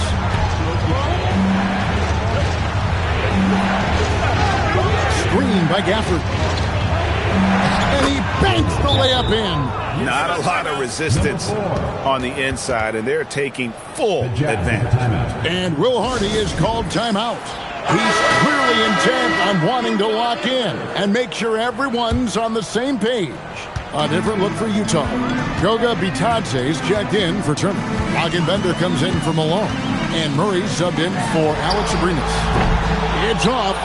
And this is what dominating the glass looks like. He just cannot be contained. He just wants the ball more than anybody else on the floor, and it's ending up in his hands as a result. Takes the three, and it's off. It's just not his night from the three, but this is exactly why you can't live and die by that shot. That's not the type of opportunity he fails to convert very often. Driving inside. Good work there as it goes down. Trailing by 13. They could use a big shot here to get this offense going. Too many empty possessions. Right now, they need a basket. Now, Bitadze. Good! Lays it right in there. And it's important that Murray looks to set up his teammates. Nice pass there. And we'll have a timeout called by Eric Spoelstra. And he wants to see some changes out there right away and right now. Now here's Carter Williams. Sanders sets the screen for Carter Williams. Oh, the dunk! Oh, I love that dish down low. Carter Williams. For the Jazz, this one's not looking good. Murray outside. Fires the three. No good there. Here's Miami now. Big stretch here going 10-2. And here is Carter Williams. Down to 5 on the shot clock. And so just rolling to the finish line now in what has been a very confident-looking performance for the Heat. This was a physical game. Yeah, I mean, they were aware of the rotations defensively and were able to attack the rim. And it'll mark their 4th win on the year. Actually, their 5th win on the year. And we watched one guy all night long, guys. And look at the stats, just confirms what a dominant game he had. What a night tonight it was for Daniel Gafford. Yeah, he was just laser focused in that game. It got to the point where you just knew if he shot it, it was going in. Making every effort to put this game on ice. And this run should seal this win. What a timely burst. Now here's Murray. Bitadze setting a screen for Murray. Now Bitadze. Outside Tatum. No good. Here's Ori.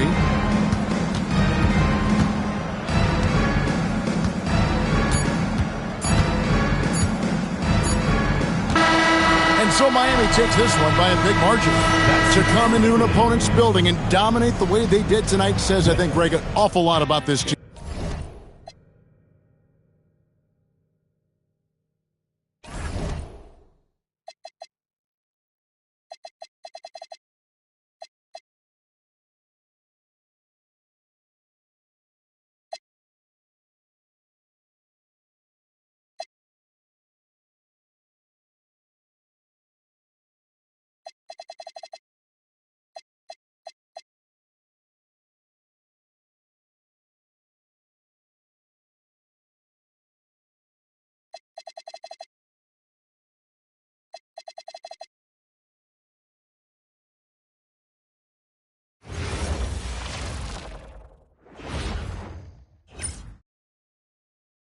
Time to start the weekend in style. We welcome you to... And with the All-Star break just behind us, Grant, everyone should be well rested for every game. Yeah, B.A. I mean, you'd be surprised how quickly that rest evaporates. It's much needed, but it only gets you so far. A look at the starting group here for Denver. Johnson is out there with John Wall. Then it's Alex Len. Then it's Marquise Chris.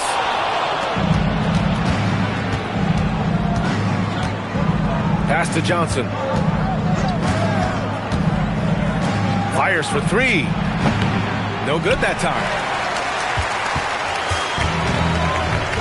Mitchell feeling it out a bit. Hayward outside. And the foul called on John Wall. That's his first foul of the game. First team foul.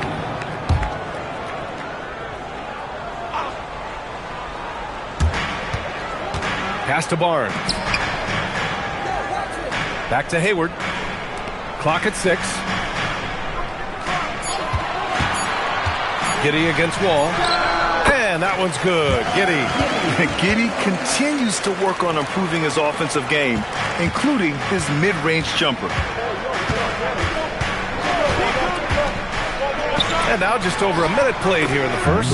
Chalk up 2 there. Gotta fight harder to get over those screens. Well, I'm going to credit the screen. I mean, that's a good, strong pick he lays there. Now here's Giddey. Pass to Mitchell. Hayward for 3. He can't hit that time. That's exactly how you have to defend him on the perimeter. Can't allow any space. Out of bounds. It'll be Suns ball. That's a real brain fade right there, a mental error, and it cost them a possession. Giddey passes to Barnes.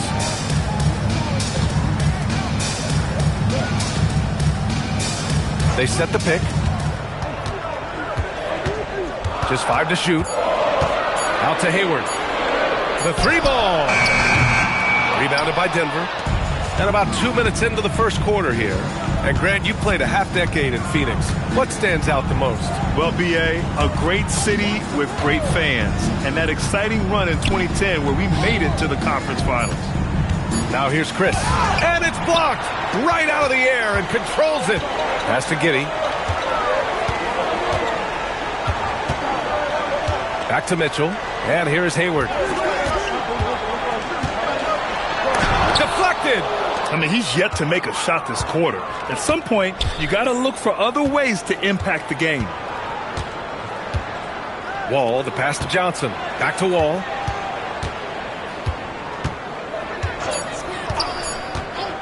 Launches it from deep. Can't get his first shot of the game to fall. The Suns have gone only 1 of 6 so far. Hayward outside. Here's the 3. Hayward missing again. And he's having an ugly quarter from the field. It seems really frustrated. Back to Johnson. And they call an illegal screen here. And a chance now to look at the highest scoring teams in the league from last season. Number 1, Denver. The way this team played on the offensive end last year was remarkable. It seemed like every night they got everything they wanted and then some. And so the timeout by Jordan Ott here. We might see him looking to make some tweaks to the strategy. Ross, he's checked in for Giddey. Phoenix has gone 0 for 4 from deep to start this one. Pass to Hayward. Some nice ball movement by Phoenix. Ooh, it's stolen away. And here we go. The Nuggets on the fast break. And the go-ahead bucket, no good. 1 for 5 out there, but no worries. Just keep attacking. To snap the cold streak. The putback controls the rebound and the putback. There you go. Relentless pursuit of the ball. I love it. He never stopped working. And he was fouled while in the act of shooting, so he'll take 2 free throws. I don't mind that. I mean, they met him at the rim and temporarily prevented the points. Old school D right there, just telling them no easy layups. It's as simple as that. And that's what you expect from them.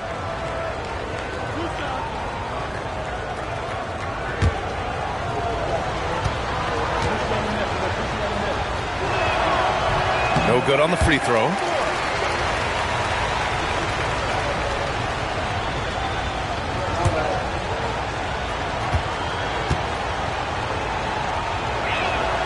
Good on the second one. And it's Mitchell with the ball for the Phoenix Suns. They put up a nice win against Sacramento last time out. Yeah, they connected from outside all game. And the defense had absolutely no answer for it. They found their rhythm and kept piling it on. And a huge boost of confidence on the road for sure. Now here's Johnson. No points so far. Oh, there's the alley. Here's Barnes. Len pulls it in. Len's got 4 rebounds now. All right, let's get a report from Allie. I caught up with the head coach for Phoenix. Coach joked that if he focused on a single aspect of stopping Nikola Jokic, he would probably just beat them a different way. Instead, he showed the team 5 video clips, each with a specific failure of guarding Jokic. He's asked his players to prevent those mistakes from happening. Guys? All right, appreciate it, Allie. You kind of wonder where his head's at. The shot selection hasn't been there, and of course that one was just crazy. 2 minutes remaining in the first. Ross against Johnson. Shot clock at 6. Oh, gets the bucket. You don't want to let him get into a rhythm from out there. 1:51 left in the first quarter. They're searching for a way to score. Yeah, buckets have been very tough to come by. Count it. 2 for 4 from the field now. Woo! His energy is unmatched. And, you know, you're going to get those buckets, guys, when you're quick to get out on the break. Get that ball up the court as fast as you can. Now here's Ross. Outside Barnes. Just 5 on the clock. Back to Ross. The Suns need to get off a shot. Ball with it. Picked up by Ross. Rejected by Barnes. Ross passes to Mitchell. Back to Ross, looking to win the run. Chris pulls down the board. And even after airtight defense like that, you still just expect him to hit those kind of shots. On target from range. He's got 7. Love to see that kind of activity. He just makes things happen. And so the timeout by Jordan Ott here. And we might see some changes. Coach potentially looking to adjust.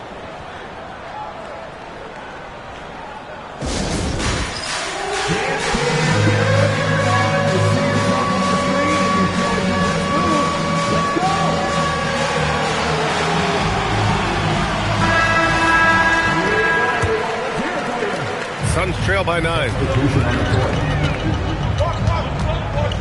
Here's Ford. Pass to Robinson. Cross for 3. And that won't fall for him. He's 0 for 2. And so far, they've had the advantage on the boards. Yeah, nothing major, not a huge advantage, but certainly a good sign for them going forward. Robinson on the wing. Launches it. Hopefully with a rebound. Here's Ford. Tries to spin move. And no good. Trying to get that one to fall. And so it's the Denver Nuggets. They have a nice 9-point cushion at the end of...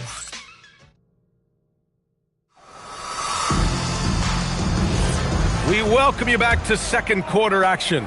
Plenty of basketball left to play, but this one has been one-sided so far. And from what you've seen from the Nuggets, what's your take so far? It's simple. The main takeaway from the first quarter is they're winning this game with defense. Yeah, I agree. I mean, look at the energy, the effort, defensively. They put it all out there in that opening quarter. We've got Terrence Ross, and it's Robinson in at the 3 spot. So that's the lineup on the floor for the Suns. And there's the screen. And the officials whistle a foul on the shot. The bucket is good, and he'll go to the line. Terrific design and execution, leading to an opportunity right at the rim. Phoenix shooting their first free throw of the night here. Giddey's checked in for the Suns. Shooting 1.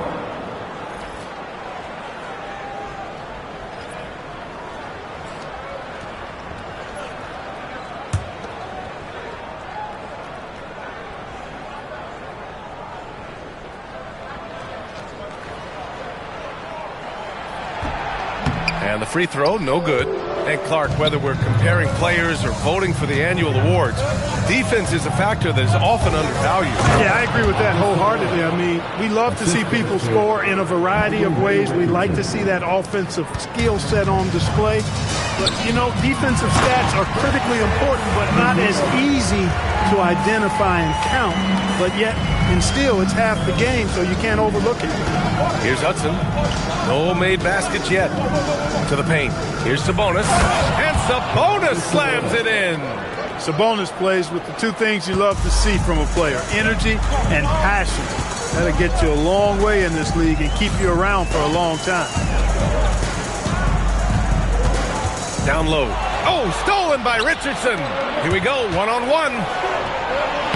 Oh, Domantas Sabonis again. And now it's an 11-point Denver lead. And a look at how the hustle game has been going for Denver. Well, their hands resulting in plenty of steals in the early going, keeping the opposition there off balance. And, you know, another thing that's been working for them tonight, scoring off turnovers, points off miscues. They've been converting any mistakes at the other end. Phoenix making a switch here. Barnes is checked in.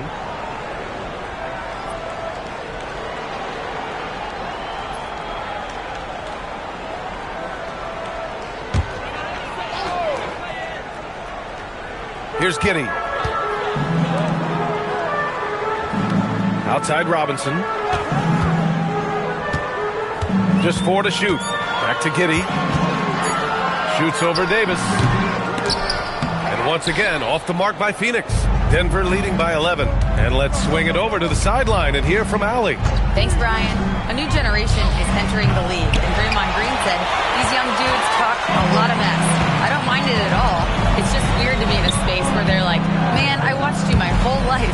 But then they're also talking crazy, saying, you had your run, you're old now. Guys, back to you. Yeah, it flipped quick, doesn't it? Thank you, Allie.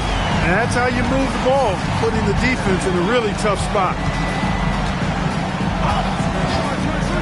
Here's Hubbard. He's guarded by Barnes. Inside. Here's Sabonis. And it's Phoenix with the rebound. And going against Denver, their first meeting on the year. Pass to Giddey. Here's Ford. No points yet. Back to Giddey. Laid it in with a nice touch off the window. Good execution. They're getting some short-range looks here. The Nuggets lead by 7. And David Adelman wants a timeout. He might have seen something and needs to review with his guys. And something fans don't always get to see, some of the closely guarded secrets that happen in that huddle. Yeah, typically there's some type of adjustment made out of a timeout. It might be major, or it could be just a slight tweak.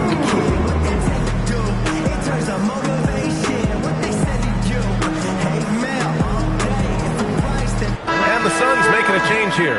Hayward's checked in. And in terms of assist numbers, these are the players that have stood out over the past month.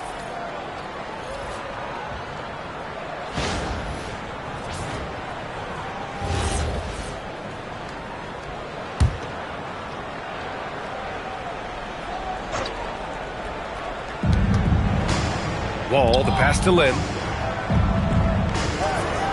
Denver moving it around. Chris the screen. Shot clock at 5. Boom! He jams it straight down. Slams it down with 2 hands. Man, they're really getting aggressive now. Now's the time to do it. Keep attacking that rim. Now here's Giddey. Hayward for 3. Man, that's got to be a relief. After missing his first 8 shots, he finally hits one. The defense really fell apart there. You can't afford to leave them all alone at the arc. From deep 3-point range.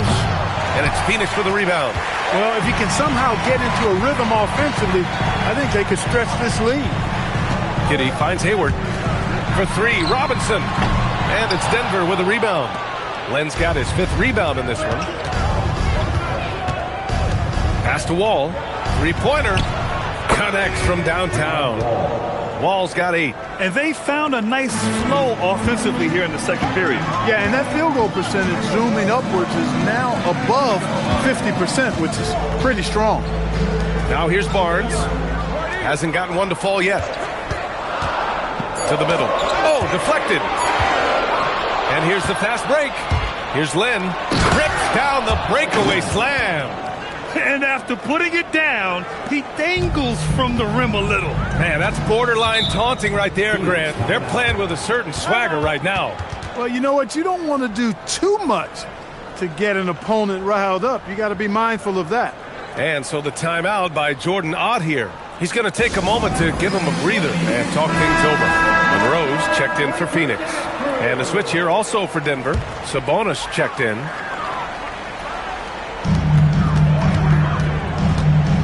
Robinson against Johnson. 2 minutes remaining in the first half. Up top, Hayward. Last game out, he had 38 points. Shot clock at 3. Robinson for 3. Rebounded, Domantas Sabonis.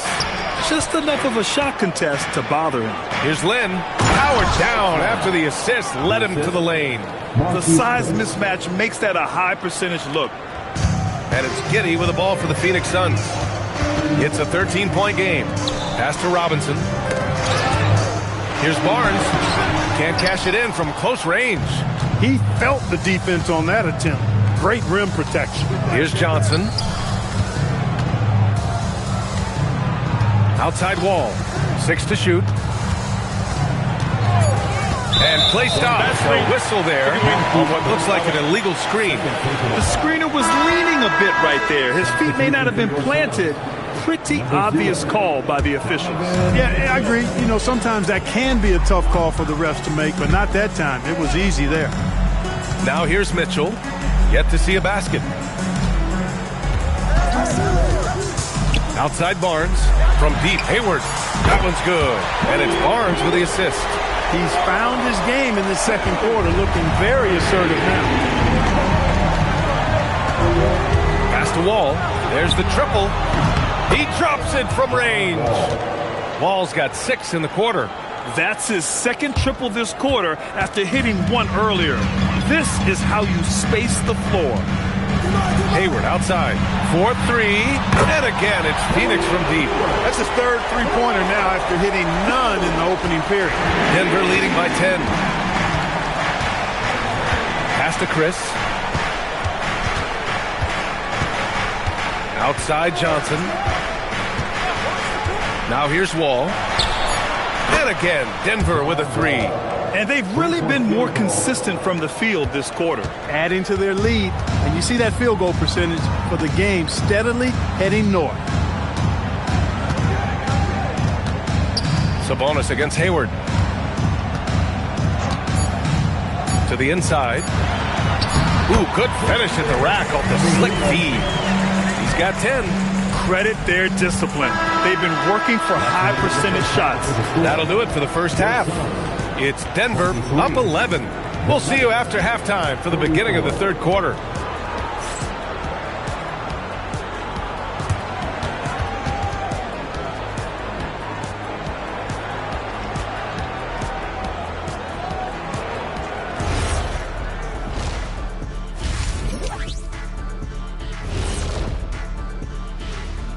Hello, everybody. Maybe a bit of a surprise in this one, but what a fantastic first half we witnessed for the Denver Nuggets. This is a shooting clinic. If I'm their coach, I'm not changing one thing. Yeah, well, a team is this and say they make it look easy, just like us in the studio. And now, how about a peek at the Western Conference standings as the playoffs come into focus? You know, right now for Denver, they've been just solid at times, and at other times they've been awesome. Fun team to watch when everything's in sync. Are they a true championship contender? We'll see. And that's a wrap on halftime. Thanks for watching as we send you back to BA to call the second half.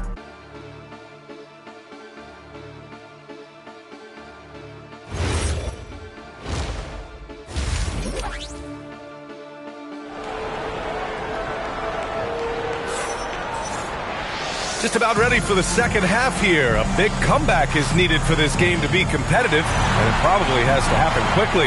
Boy, we're seeing a tremendous game from John Wall. He's hit shot after shot from deep. He's so locked in right now. Well, you know, the stroke looks fantastic. Even when he's had a hand in his face, it hasn't affected him at all. On the court right now for the Nuggets. They've got Marquise Chris. John Wall is out there with Johnson. Then it's Alex Len. Probably should have scored there. He usually does. Hayward outside. Puts up a deep 3. Len pulls it in. Len's got 6 rebounds in the game. Pass to Johnson. From deep. And it's Phoenix with the rebound. It's never easy from that distance, but we see him drill those and shoot around all the time. Well, that looked to me, guys, like a heat check and was maybe a step out of his range. Now here's Mitchell. No points yet. Inside. It's intercepted. From 7 feet away. And the basket is good. And the Nuggets lead by 13. And just totally relentless, only increasing the intensity level. Yeah, I love the fact he doesn't play the score. He just keeps coming, attack mode. He doesn't know how to step off the gas pedal. A great move. I mean, the defense has no response. Yeah, if that's a harbinger of things to come, he's looking at having a very big second half. Offensive board. Len. And I just love how he's making the effort plays that everyone around him appreciates. It is certainly making an impact tonight. Well, you know, if you're not going to take care of the defensive glass, it's going to be hard to come away with the win. Oh, he goes up high for the two-handed slam. And I think that play tells you everything you need to know. They're simply playing at a higher level, getting a steal and turning it into quick points. Now here's Giddey. Hayward outside. It goes again. His 6th basket in 7 tries. That'll drive your coach crazy, failing to box out. Ugh. Those are free points you're giving away. You got to work harder on the glass. Ball no good. Ball against Giddey to the middle. And Hayward gets it to go on the assist from Giddey. Giddey's got 5 assists in the game. Soft interior D, and they've exploited it. Mitchell against Johnson. Woo! I just love that alley-oop slam, B.A. Defense disorganized, defense pays. Boy, I tell you what, guys, this is really getting close to being real ugly. And so the timeout by Jordan Ott here. I think right now he might be looking at some adjustments.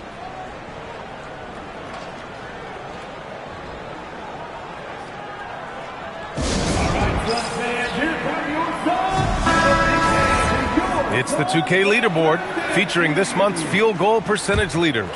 And you look at Len topping the chart with his efficiency. One of the hottest players in the league. He's been really sharp from the field recently. Giddey with a screen on Johnson. From deep, Mitchell. The offensive rebound. Phoenix shooting their 2nd and 3rd free throws tonight. And, you know, that just added to their confidence at the offensive end. I mean, knowing that free throw shooting was something they didn't have to worry about gave them a lot of confidence to play freely.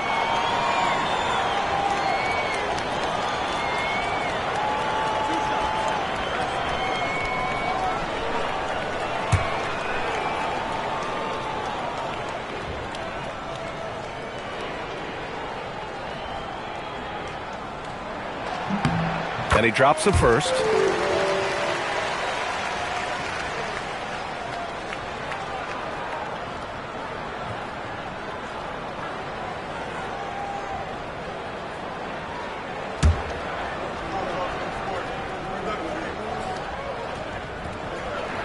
And he makes both free throws. 3rd quarter of basketball here. A little under 3.5 minutes gone by. The 3 is up. Good. And that makes him 6 for 9. A quality game for him so far. He drops yet another dime, just facilitating this offense like a maestro. Well, when you look at the assist totals, heck, they've been clearly the better team. Here's Len. He has 7. Pass to Johnson. Denver moving it around. Down to 5 on the shot clock. And here's Wall. Lets it go from deep. And the Nuggets hit again from deep. Lackluster defense, showing no desire to chase shooters off that line. And those triples, they sure do add up quickly, don't they? I mean, they've got to make some kind of adjustment here. Hayward for 3. That one's good. Mitchell making the play. Hayward's got 5 points now this quarter. That's how you up the ante. Come right back at him. A little back and forth from long range. I love it. That's a terrific answer there. So David Adelman's decided to call timeout here. He's going to take a minute to regroup with his players.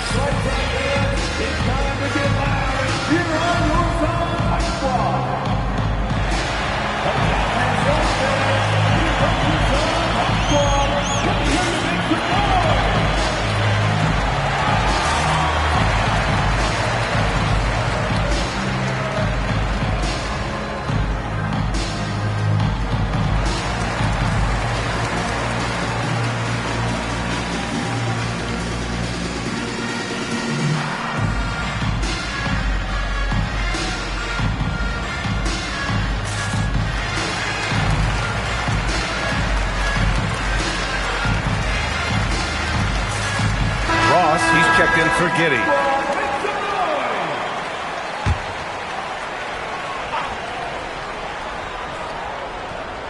Here's Chris.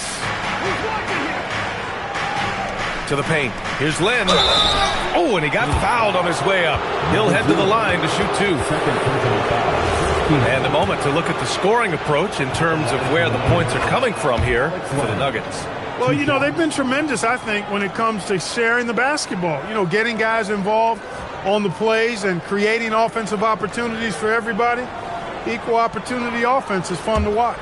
We also got to highlight how on fire they've been from three-point land. They've continued to capitalize from beyond the arc in this one. Now here's Mitchell. And if they're going to make a move, this is a good time to start. And there's still plenty of time, but they definitely don't want to let this game get too far out of hand. Let's check in with our reporter, Allie LaForce. Thank you, guys. Nikola Jokic is a family man through and through. He said, quote, basketball is not the main thing in my life and probably never will be. And to be honest, I like it because I have something more at home, something that's more important than basketball. Brian? Some good perspective. Thank you very much for the report, Allie. He made a 3 back in the first half, but that's it. We'll see if he can find his stroke. Pass to Ross. From deep, Hayward. Rebounded by Denver. Chris has got his 5th rebound in this one. Yeah, just hasn't been able to find his rhythm offensively, and that's having a ripple effect. And again, Denver no good.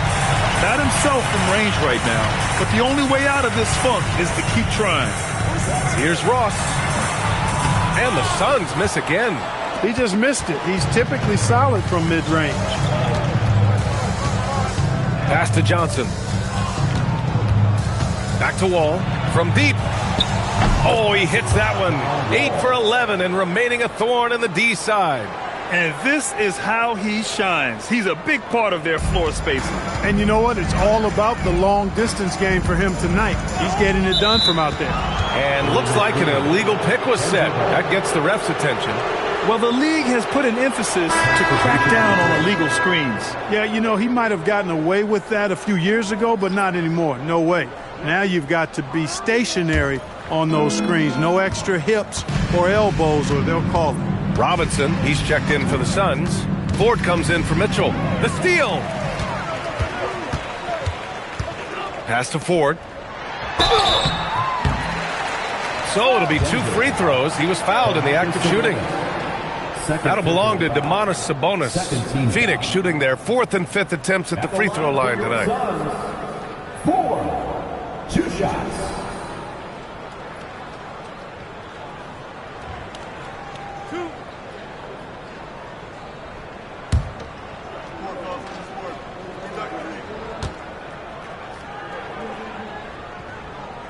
The first free throw is good. Robinson, he's checked in for the Nuggets. Davis comes in for Chris.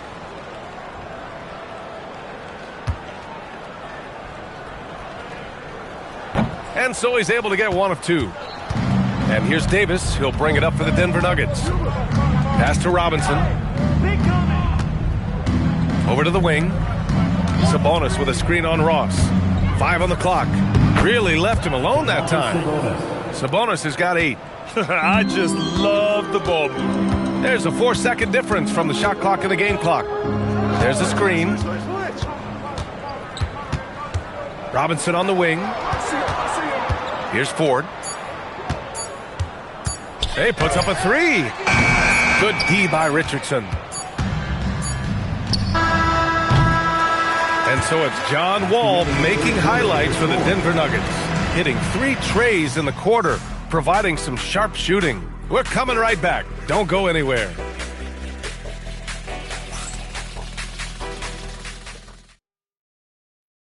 And it's time now to bring you our State Farm assist to the game.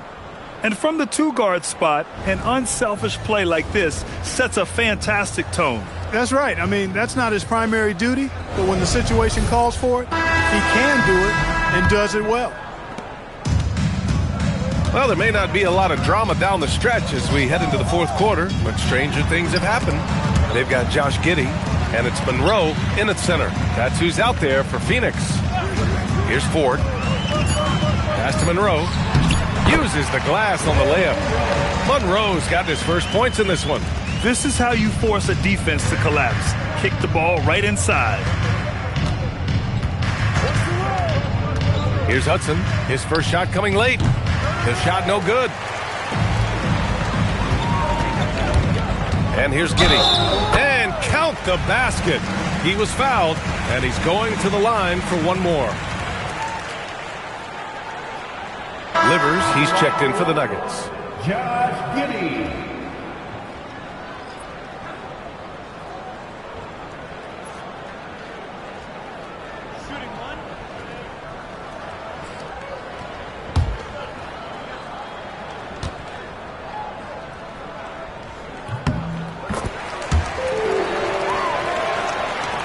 So it's Denver now.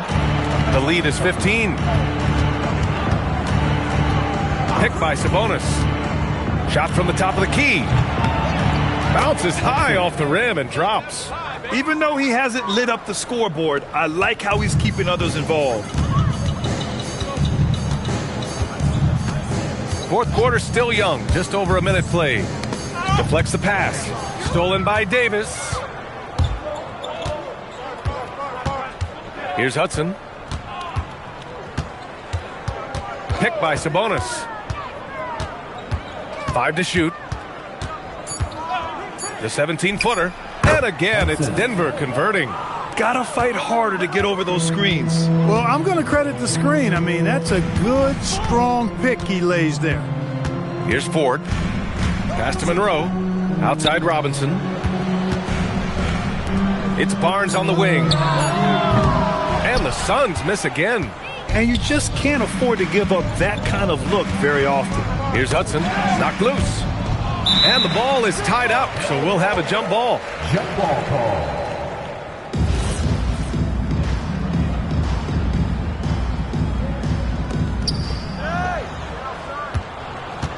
Robinson defending. Down to 5 on the shot clock.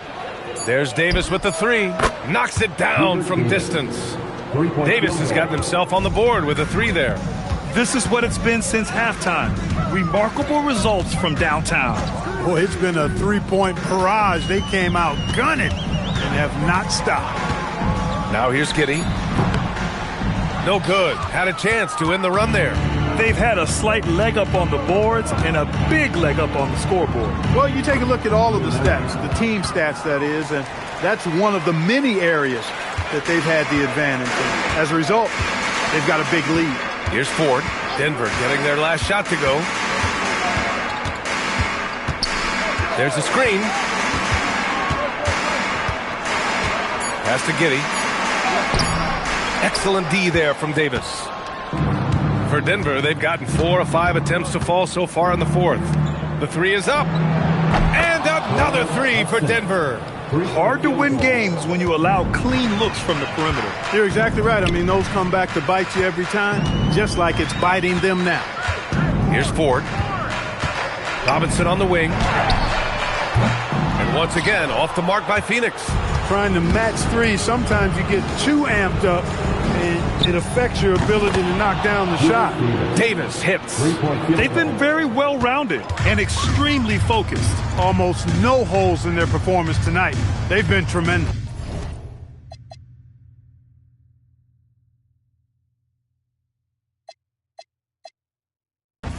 Oh, yeah, you can't guard me. This is too easy. That looked good.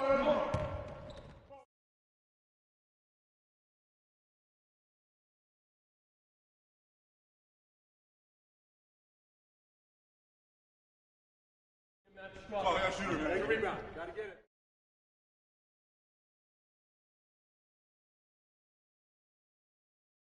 Get to him, get to him. Hey, who got Hayward?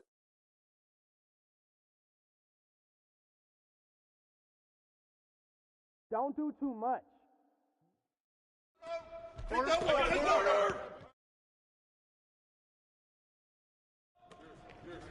Oh!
coming right up. The Timberwolves taking on the Knicks. For the Timberwolves, they're halfway through the season and need to pick it up if they want to end strong. Is time on their side?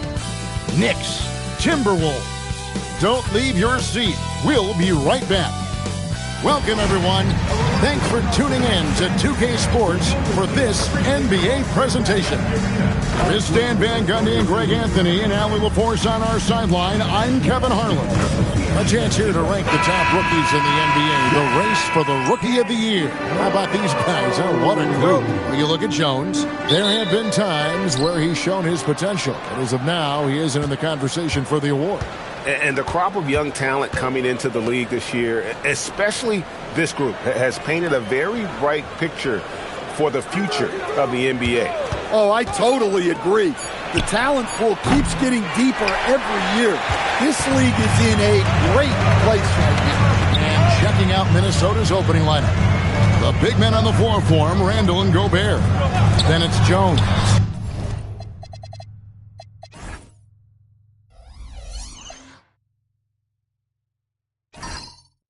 Then there's Antonio Daniels. And for New York, Jackson Hayes is out there with Rui Hachimura. Then there's Jaylen Brown. Then there's Gary Payton II. Now, Stan, there's a lot to like about the versatile game of Jeremy Sohan. Well, look, Kevin, Jeremy Sohan is a guy that everybody's going to want. Jeremy Sohan can fit in anywhere. He's a great defender. He's got great toughness. He rebounds the ball, and he can pass and handle for a big guy. Who wouldn't want Jeremy Sohan? And the officials will call the illegal spin right there. And not the most common call you'll see in the NBA, but hard to argue that pick wasn't illegal. Yeah, and that's maybe something that should be called more. We see a lot of moving screens in today's NBA. New York's gone 1 of 2 from long range in the first quarter. Brown with the screen on Daniel. To the right side. And again, New York with the triple. And that's exactly what he's looking for, draining the triple. Trying to answer back, but that three is off the mark. Knicks have gone 2 of 3 here to start out the game. To the middle, got a piece of it. Jones looking for an opening. Here's Greenwood. He's covered by Hachimura. Lock at 6. And he makes good on the layup. Well, it took him 4 attempts, but they've taken the lid off the basket. Maybe that'll get some momentum going. Outside, Payton. Brown outside. Off target from outside. The Timberwolves have gone just 1 of 4 to get this game started. Outside, Jones. Timberwolves passing it around. Daniels, no good. Really just struggling here in the first few minutes. 5 attempts with only 1 fall. Pass to Payton. On the wing, Brown. Shoots the 3. New York missing again. Just enough coverage to bother that 3-point attempt. Daniels with it. They really needed more from him in that loss to Golden State. Here's Benjamin. And oh boy, a lot of contact there, but he gets the call and will shoot 2. Rui Hachimura picks one up. Wow, he got whacked on that one. Shouldn't be much debate there. So Coach Van Gundy, after 4 Defensive Player of the Year awards, his last coming in 2024, do you think Rudy Gobert has a chance at another? Well, look, Kevin, I think Rudy continues to play at just as high a level defensively. But now as the game has changed, I think we're starting to reward guys with those awards who can not only protect the rim and make it tough on teams, but can go out on the perimeter and guard multiple positions. So I think it'll be tough for him to get a 5th. Dumars, he's checked in for the Knicks.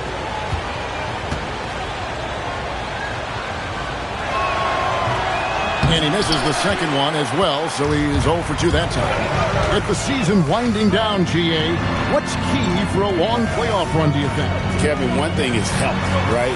When you look back at past NBA champions, lots of times it's the teams that were able to survive the year without any major injuries. Yeah, I mean, maybe could have tried for a more memorable dunk than that one. And we know he's capable of those memorable ones. Daniels with it, defended by Payton. Basket counts. Just setting the tone with an aggressive move to the rack. And where's the help defensively? Well, when you are the aggressor this early, it is intimidating. Gets the three-pointer to fall. 9 points in the game so far. Timberwolves trail by 7.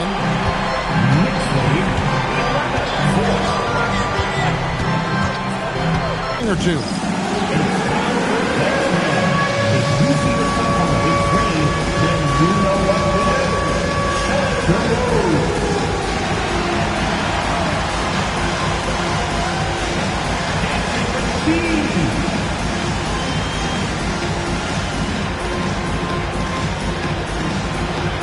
Let's see the best move.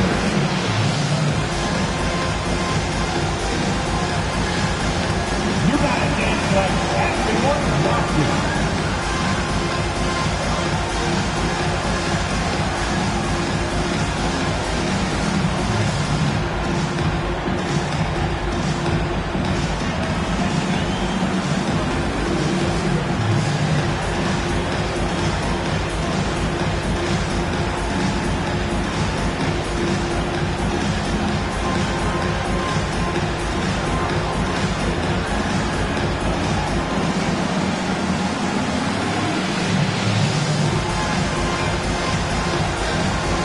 Zeller's checked in for the Knicks.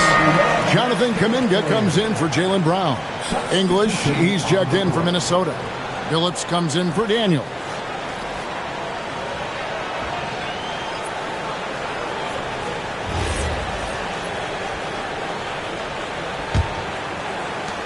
Knicks on offense.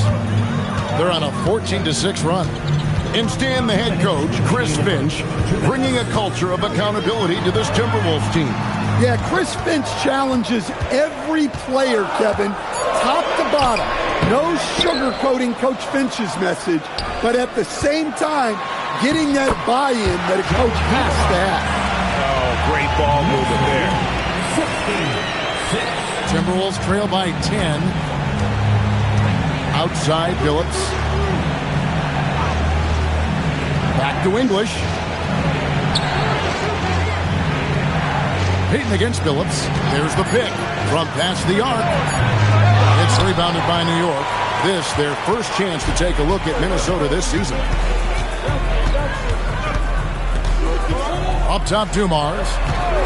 And the call is going to be, yes, it is, an illegal screen. And guys, point of emphasis for the league is to really crack down on illegal screens.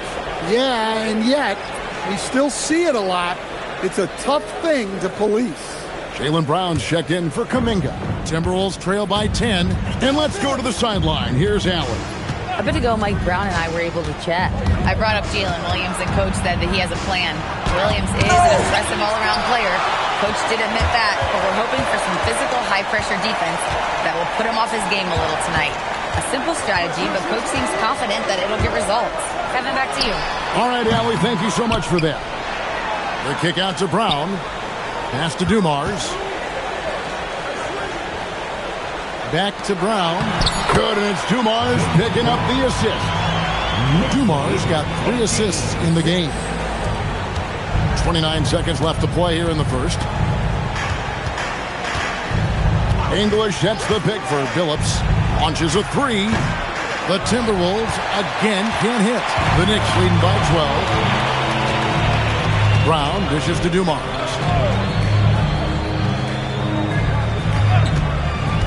Inside. And the dunk by Zeller.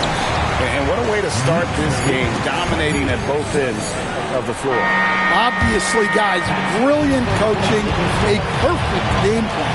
And so it's the New York Knicks sitting with a comfortable lead up by 14. And it's been their rugged defense setting the tone. We'll get you back to the action after this break.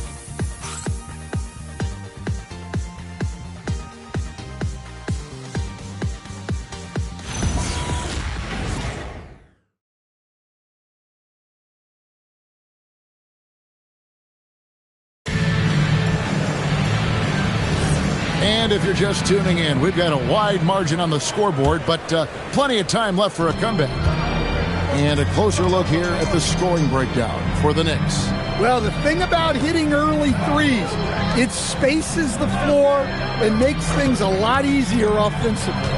And another thing, Coach will be thrilled with the assist numbers, spreading the wealth and creating some offensive opportunities. On the court for the Timberwolves as our second quarter is underway. English is out there with Ellis. Then there's Chauncey Billups. Then it's Nickeil Alexander-Walker. And it's Brown in at the center. Sexton, an aggressive scorer, and Stan, he can get you 20 on any given game. Oh, he certainly can, Kevin. This guy can score in bunches. I think what's improved for him, though, is he can also make plays for others. This is not a guy that can only score. Billups against Williams. Brown sets a screen for English. The kick out to Billups. Brown sets a screen for Billups. Wow, through the contact, and that three almost went in, so he'll go to the line for 3 free throws. Good job trying to get a hand in the face, but you've got to be more careful. This is his first chance at the line tonight. And timeout called by Chris Finch. He made the decision to huddle up with his guys and talk about strategy.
Timberwolves making a change here.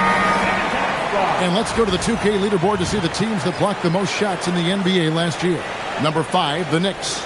Well, they played great defense last season. They had great rim protection, and they were very disruptive.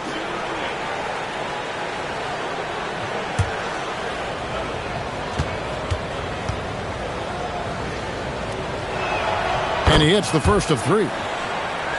Defenders going at Colin Sexton should be mindful of his prowess in the paint, Greg. He's pretty tricky. That's right, Kevin. We tend to think of guards like Sexton as perimeter pests, but Collins a real plus when he's in close. Let him slip by you, and it's a deuce. He hits the second from the line. You know, Greg, a lot of the best scorers do what's called hunting, looking to create contact with the defender that they've zeroed in on. Yeah, and that can be a legitimate technique to really negate a shot blocker. But when the offensive player basically initiates all the contact, we could do without some of those cheap foul calls against the defender. The Knicks leading by 11. Payton surveying the floor. And here's Dumars outside. That's in, coming off an assist from Payton. Payton's got his 4th assist with that last one here tonight. Minnesota's gone 0-2 from deep here in the second. Ellis, right side. Back to Billups. Outside Daniels. Billups kicks to Daniels. Jones from outside. And the 3 ball is good. Both teams running perimeter-oriented plays that are working. Well, you know it's become a 3-point shooting league. team's shooting a steady diet from outside. Now we'll hear from Allie LaForce, and she's got a story for us. An update. Allie? Thank you. The Timberwolves have elite shot creation, but it's finding that balance. Anthony Edwards said, I'm wired to score the ball. I'm going to showcase my game, so it's hard to find that balance of when to pass and when to keep it and try to get going. Sometimes I feel like the right play is me. Guys? Fills it up with the best. All right, Allie, as always, we thank you. And that one drops. It's those kind of passes that bring up the entire team's confidence. Payton the bounce pass. Dumars kicks to Payton. Jang the pass to Brown. Over Jones. Here's Hayes. His second shot goes in. Off to a good start. 2 for 2. And they've got a big lead, not just on the scoreboard, but really in the rebounding numbers as well. From the arc. And the Timberwolves hit again from deep. Yeah, he makes it look so easy out there. The game comes naturally to him. And so Mike Brown calls a timeout. Coach is going to take a few minutes to regroup and go over the strategy.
So it's both teams making substitutions here.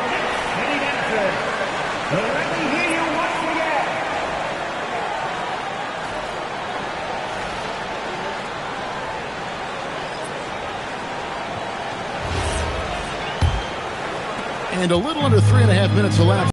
Drew the foul and almost hit the three-point bucket. But he'll go to the line to shoot. Collectively, only 74% from the line. 3 shots. 3 shots.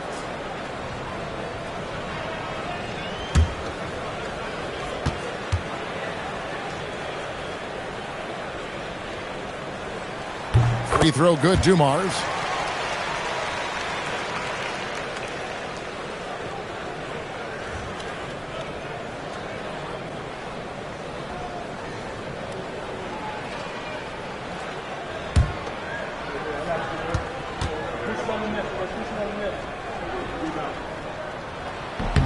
Good on the second free throw.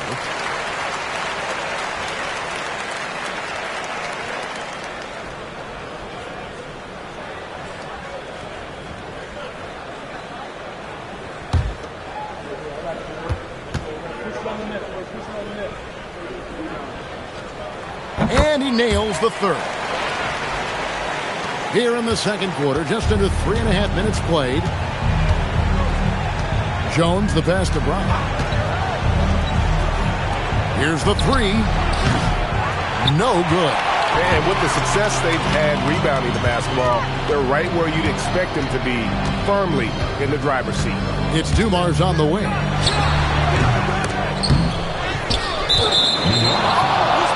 Number 28. First personal foul. First team foul. Minnesota substitution. Number 00. Benoit Benjamin.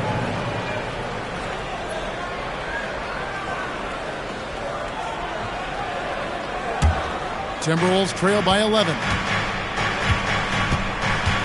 Pass to Greenwood. from outside off the mark. Well, you can't question his confidence from out there, but it's not falling. Maybe time for a different approach. Outside Dumars. That's in, coming off an assist from Peyton. Peyton's got assist number 5 here tonight. I love that they're continuing to attack despite being up big. Yeah, they're being absolutely relentless, building this lead in every way possible.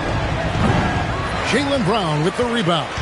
Well, when they're playing off you, you have to make them pay, and he couldn't. And a 4-time Defensive Player of the Year, Rudy Gobert is improving his perimeter defense as well, Greg. It's helped his overall game. Yeah, teams have looked to put him outside and test his lateral quickness. But I tell you, he holds up better than you think, and we know his presence at the rim. They need this. A three-pointer is right on target. 8 points for him. And after not making any threes in the first half, he now has 2 here in the second half. Let's see if he continue to add to that. To the left side wing. 6 to shoot. Peyton with the screen. Tries it from 19. And the Knicks getting another bucket right there. And timeout called by Chris Finch. He's going to take this chance to talk to his guy. Trying to find some answers offensively. Yeah, they just have to be more patient. Less forcing and more passing. And the Knicks making a change here. Hachimura is checked in.